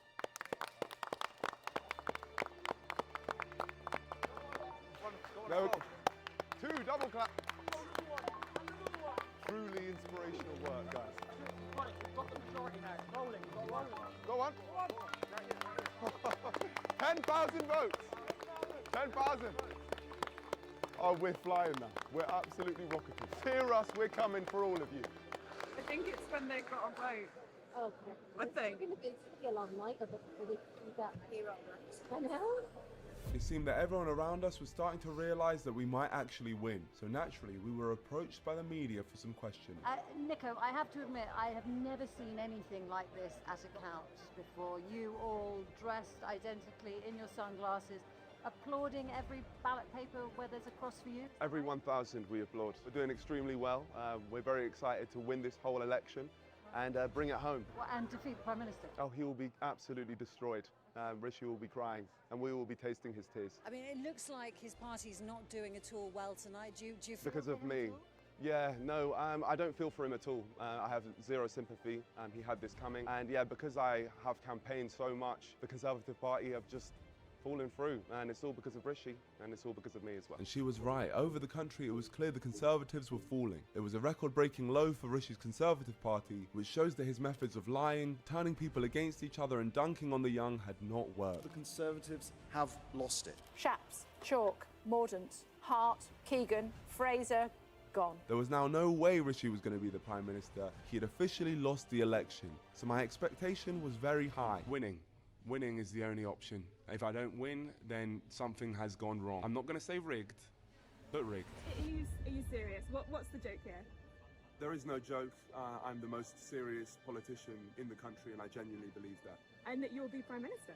I will be Prime Minister, yes. Yes, I was actually sending that lady because, as we know, I wasn't trying to be the Prime Minister. My goal was to dethrone him. So I needed to get more votes than him in his constituency to do that. And for hours now, those votes had been getting counted. And as the clock struck 3 a.m, an announcement was made. Please can I have your attention? All the counting teams for the Richmond and Northallerton constituency have now been completed and all the votes counted. Meaning it was time for the result and for the arrival of Mr. Sunak. As you can see, this is our first sight of the Prime Minister this morning. By this stage, Rishi Sunak just disappearing inside his count. And as he entered the count, he was instantly getting pressed with some important questions. What's your message to the country, Mr. Sunak? I followed behind him, heading towards the stage where the final results for this area would be announced. And as I headed there, I was thinking of all the things I'd done to try and help this town. Things that Rishi had simply avoided. Everything he'd ignored and left here was all things I'd worked on fixing. We'd done all we can here in Richmond, and I know that Rishi had not delivered. So the optimism was high, but here we go. Here are the results. Good morning, everybody. Can I get your attention, please? The number of valid ballot papers for each candidate was as follows. Jonathan David Harvey, commonly known as Count Binface, 308. The official Monster Raving Loony Party, 99. Rishi Sunak, Conservative Party, 23,059. Nicholas Omalana, Independent, commonly known as Nico Omalana, 160. 160 votes. Wow. That's pathetic. I hereby declare that Rishi Sunak is duly elected. Congratulations, and we he addressed the stand. As devastating as this was, I wish I could say I didn't see this coming. But I have to admit, I did. You may have thought that I was on course to smoke this election based on a specific coffee shop poll that we'd seen. But no. No, in reality, I edited that to look more than it was. In reality... Well, could I get 50 chocolates, please? 50. About to take the lead. See, I'd faked my mock poll results so I could cover up the devastating truth, which was that not enough people wanted me here, and that I was destined for a low vote count. Genuinely, I think I'm going to take the biggest L. How am I losing in a coffee shop? Oh my gosh, man. But if I'm taking an L, yeah, Rishi can take a bigger one. I've always been consistent in wanting to take Rishi down through this whole campaign. Please tell Rishi that I'm coming for him. I'm trying to remove him from the political world. That's the main reason. We will find you, Rishi. And when we do, you'll know that your time is up. Because I believe what Rishi stands for is wrong. His policies favour the powerful and punish the people who need support the most. He's shown us time and time again that his priorities are not with the people, which is inexcusable when there is so much on the line. And for that reason, he's the biggest joke on this stage, and that's coming from a man in children's glasses. Rishi Sunak deserves the biggest L of them all, and that isn't changing just because I didn't get as many votes as I wanted. So to take down the man who won the seat but lost the election, it feels fitting to almost transfer my minor L and give it to Rishi on the most lasting form possible, in his worldwide speech broadcast to the masses. And thankfully for me, I planned for this, so I already printed out a physical L with a lovely nod to the NDL and snuck it past security on entry. So all that there was really left to do for me and my campaign was to simply give it to it.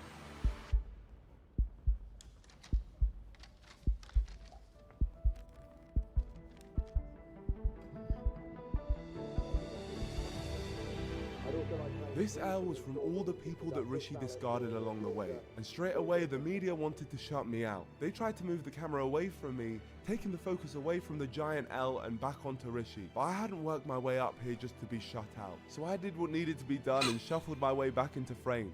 And no matter what they did, it didn't matter. Because even if I'm not in this frame, I'm in this one, and this one, and this one, and this one, and this one, and this one. The British people have delivered a sobering verdict tonight.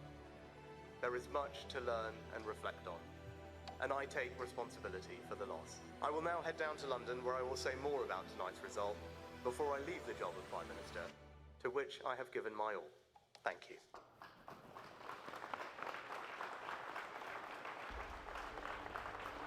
To go. I mean, I feel like there was some riggery going on, but what can I say? I got mixed feelings. I took an L there, but I mean, if I take an L, I have to give one also. And Rishi is no longer the Prime Minister of the country. I just want to thank you guys for helping me. But to be honest, guys, I feel like I've let you down. So I'm sorry. Thank you, guys. The real Prime Minister. Thank you, guys. Thank you so much. All right, but Rishi's gone. He's gone. Rishi had indeed gone, and after getting myself on that main stage during his speech, the world chose to react. Hold that L. That was the message from prankster Nico Omilana, who mocked Rishi Sunak with a loser sign. Rishi Sunak might have won his seat, but this guy thinks he's a loser. YouTuber Nico Omilana mocked the former PM during his victory speech in Richmond, holding a L behind him. Someone decided to rub it in. Well, that was a candidate holding up an L sign right behind Rishi Sunak while he was delivering his concession speech. The L here stands for loser. It's also a political reality for Rishi Sunak because he has lost. The election was done and Rishi had been taken down. The results from the other areas came in, and somehow I managed to get less votes than the majority of the Nico Omalanas running.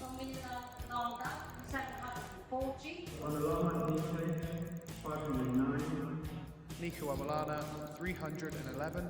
Nico Omalana, 277. Nico Omalana, 273 votes. Nico Omalana, 222. Omalana Nico Independent, 156. The real Nico Omalana is arguably the worst Nico Omalana. And to be honest, I'd agree with that, because I don't know if I'd change my name to support some stupid YouTuber like these legends did. But they did, and they smashed it. Okay, well, time to go. But at the end of the day, the reason I ran was to take Rishi down. And I got what I wanted because he's no longer Prime Minister. So I had to celebrate that by handing him an L. But now on to me, I think that's it for politics. The country had its chance and they wasted it, as without me, the country has gone into chaos. England lost the final of the Euros, the EDL somehow managed to find a way back to existence, and the potholes across the UK shockingly duplicated. So yes, I may have hung up my glasses, but there was still one more thing I wanted to do. So, we're back in Richmond, back in this place for the first time since running here, and we're seeing Tate one final time. We've got a little surprise for him. Hello, Tate. Good to see you, my friend. Yeah, it's been a while. Has been a while. Me and Tate hadn't seen each other for months now, so it was time for a little catch up. Good to see you. As always. No, it's great to see you. It's great to see you as well. I actually came here to give you a gift. Oh. This thing right here. Chrome dinosaur. Designs, the heart of Richmond. I just wanted to thank you properly because you were genuinely the first person to make me feel very welcome here. Obviously, you gave me help in what I was trying to do as well, and you really understood what I was trying to do.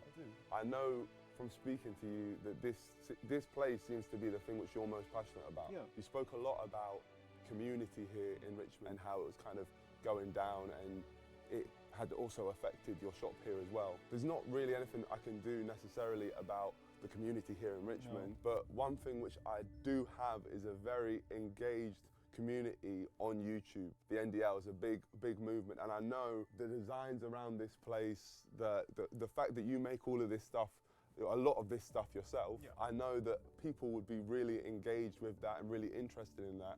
And I'd love to welcome you, as you welcome me, to my community. We've made you a website, where if you wanted to sell any of your designs or anything like that, this is the website which we've got set up, and then just anything here, anything which you're selling on here. There's the dinosaur that's out there. Yeah, I get it. Genuinely, mate. Thank you. Yeah, my family's been through like trying to find a solution to this. It's not an easy. It's not an easy nut to crack. You know what I mean? No, I completely understand. Yeah, it would mean the world, mate. We really help. Something I realised within Tate is his love for his own work. I mean, he literally makes so much of this stuff, but as he explained, it's not always easy to keep small businesses like this afloat. So there was one more thing I wanted to do, but first, I needed to make sure I could buy a custom item off of him. So like if there was to be an NDL plushie where you put an NDL on the plushie, because I want around 5 NDL plushies which I want to give away. If I could buy those off you, so how much would that cost? Now that you have your website? Rough estimation, probably 120 quid. Okay, could we make £5,000 work? To what? That many plushies for that £5,000 worth? No, 5 plushies. 5? For £5,000. Does that work? Yeah, I mean, I'm not going to say no. Well, we have a deal? Okay, sure. Okay, yeah, amazing. Oh, what's going on here? Yeah, just been watching. No. How I Won the UK Election by Nico Amalana. You know, what's been going on with you, buddy? You just popped in. I really want this. I really want this to do well for you. For real, you've really restored my faith in humanity. Tate is truly a remarkable man, and I really want this to be a reminder to everyone watching that if you think your voice doesn't matter or that you can't change anything, you're wrong, because you'll never know the impact you can make unless you try, and keep on trying, because you only lose when you give up. And Tate has certainly had a huge impact on me. And with that being said, if you want to support Tate, his website Tassie Designs will be in the description. And I'm going to be giving away 5 of these NDL toys made by Tate to people who go and follow me on Instagram. So go do that and you'll be in with a chance of winning. We set out to take down the Prime Minister, and I think we did it in style. Big up the NDL, and peace out. I wonder what his dad thought whenever he saw he was making all that, all those plushies, dude. That would have been funny as shit, dude. Yeah, Ludwig has been going hard in Japan. Yeah, let me go face cam here.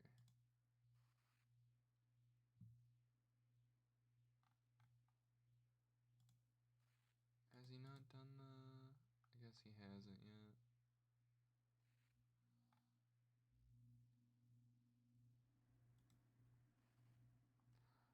Yeah, he doesn't.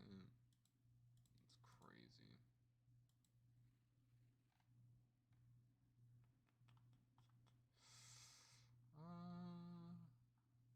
Yeah, is there like a popular video I can watch right now?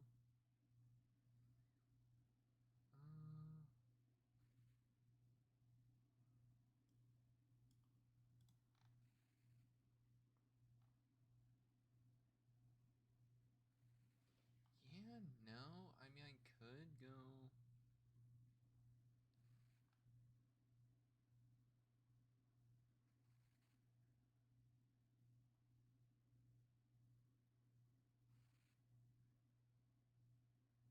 Oh, okay. The Pope's back from the hospital. Okay.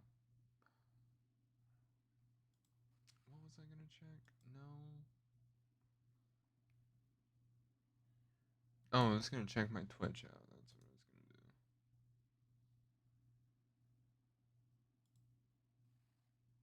gonna do.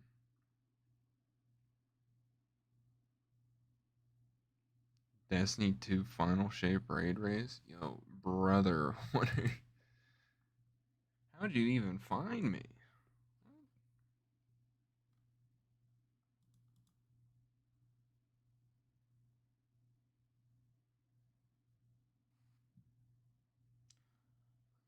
Oh my god, my title's still been drunk stream?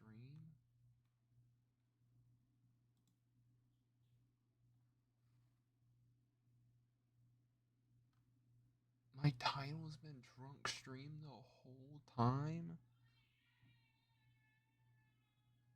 Oh my god. It's been drunk stream the whole time, dead ass? I actually feel fucking stupid. Oh my god. Oh my god, and that poor guy sent me a mixtape. Oh man, that oof. Oh, that one hit me. That one just hit me different. I feel bad. Even though I listened to it, so I still feel bad. Oh man. I fucking had the worst. Oh man, that's stupid. That's stupid. Well, I did all of the daily duels.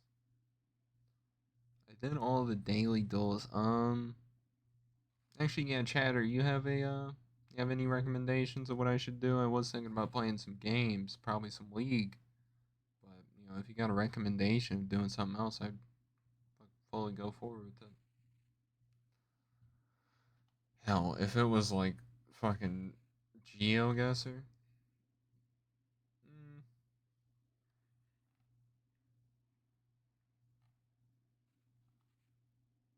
Actually, I might be able to do GeoGuessr. Oh, sorry for hitting my mic. Sagely. I have to sign up to play GeoGuessr, dude. Jesus Christ.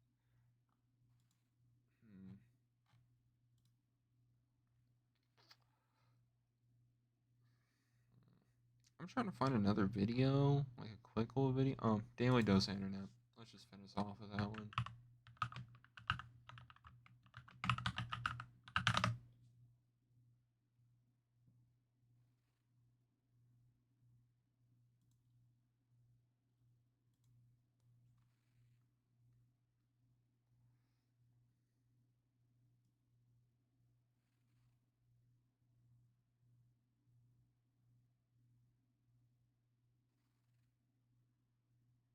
I don't know.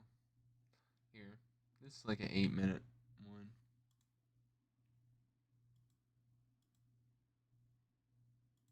Alrighty. Oops. Accidentally threw you guys into the void. Hello everyone, this is your Daily Dose of Internet. She just found out how nachos are made. It makes one whole tortilla. I just ate 20 tortillas.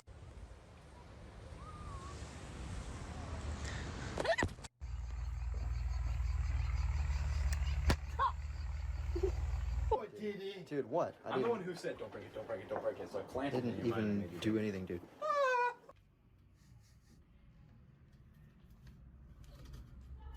That shit's gonna fall. The high-pitched frequency from this bat somehow distorted this video footage.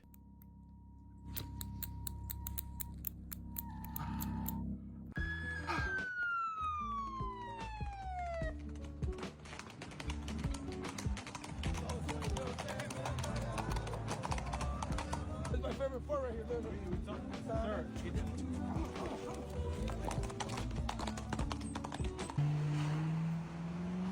This cat couldn't figure out why these things were on her face. No, those are stuck on. Those are stuck on. Those are stuck on. These two Uber drivers got in a fight and started throwing water at each other. who is you? Huh? You. What the f? Wrong with you?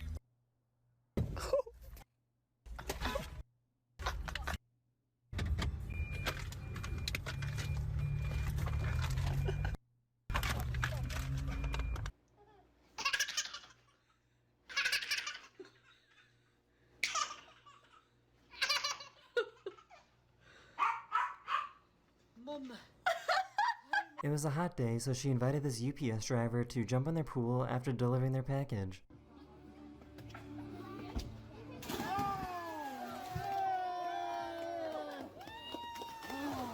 For some weird reason, this guy went to a restaurant and wrote this on the table using mayonnaise. Oh, Picasso. Read This dog books. might actually be evil.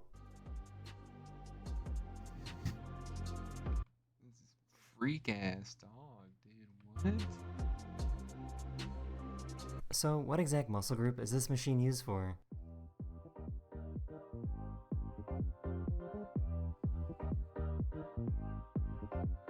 This little baby alligator was testing out their death roll.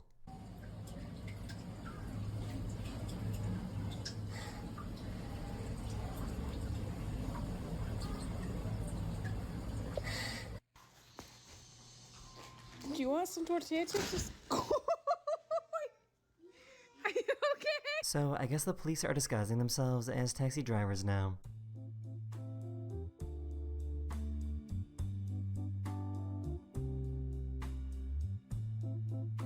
This pizza delivery guy realized that he gave pizza to the wrong house and came running back.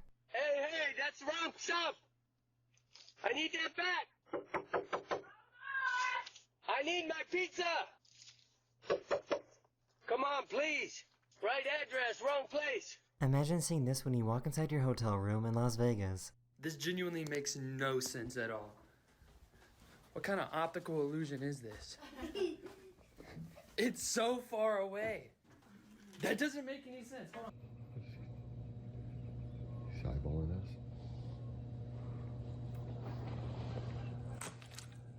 Whoa.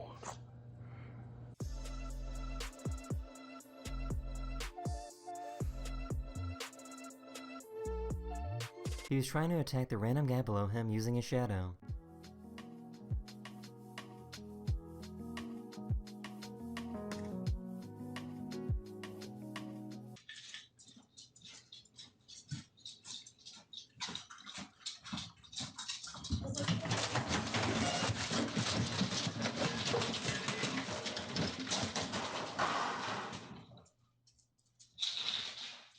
Oh no, what they do it? What they do it? No, no, what they do it? No, no, oh my god! Oh my god, the gas price. Poor little guy couldn't figure out why he couldn't eat this fruit.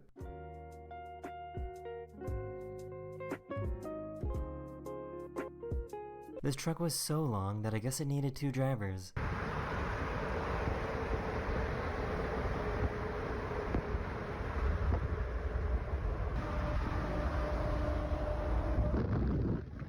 So this seems like a nightmare situation to be in.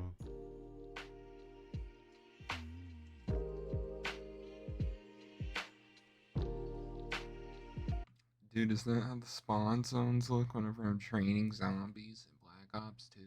It's crazy. Buddy has to climb.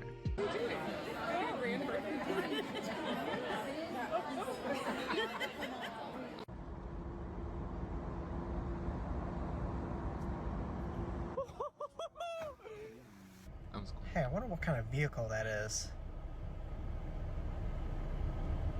Oh, it's a twuck. Instead of ice skates, this guy made an ice skateboard. The fact it's a disabled veteran is better. It's a twat. Oh, it's a twuck. Instead of ice skates, this guy made an ice skateboard.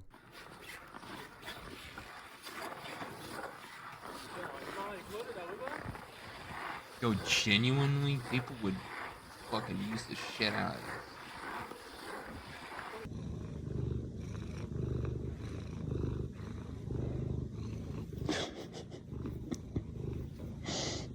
These people were at a restaurant when a swarm of termites emerged from the wood of the building.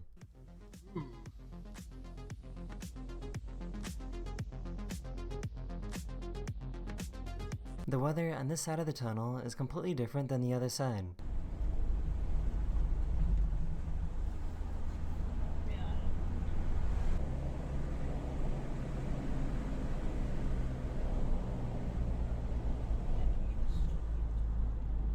They were also concerned for her.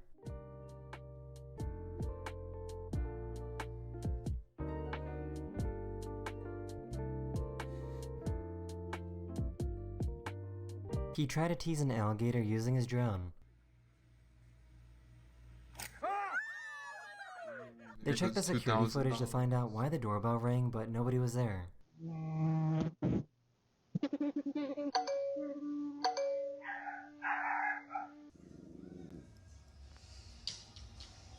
Sushi's sweet sometimes.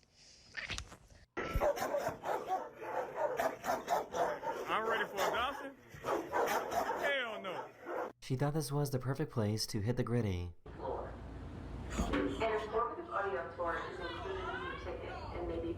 Her hair somehow kept getting shorter. Just do it. Yeah. That's way too short. His house lost electricity, but he thought of a great way to keep the fan moving.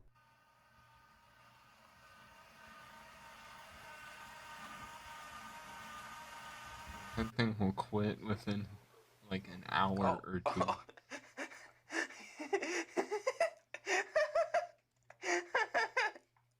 He had to check to make sure it was safe. Come on, you gotta walk on it. Come on. Forrest, come on.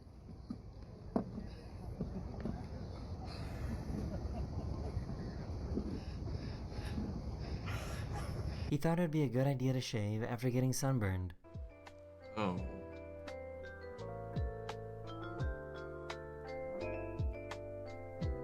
That is the end of this video. Thank you so much for watching, and I will see you guys again very, very soon.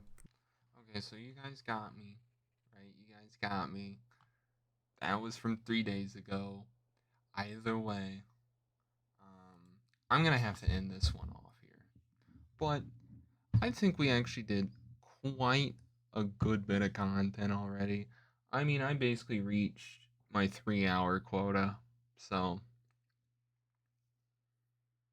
you know, I'm gonna say it's a good time to end off. Either way, what's it called? We did a good amount of reacting today, I think, to some good videos. And also, you know, probably found a new cornerstone of the stream, a new segment, a new bit, whatever, just listening to whatever people send in. I mean, hell, that was honestly like a good listen. I am gonna follow that guy on SoundCloud at least. But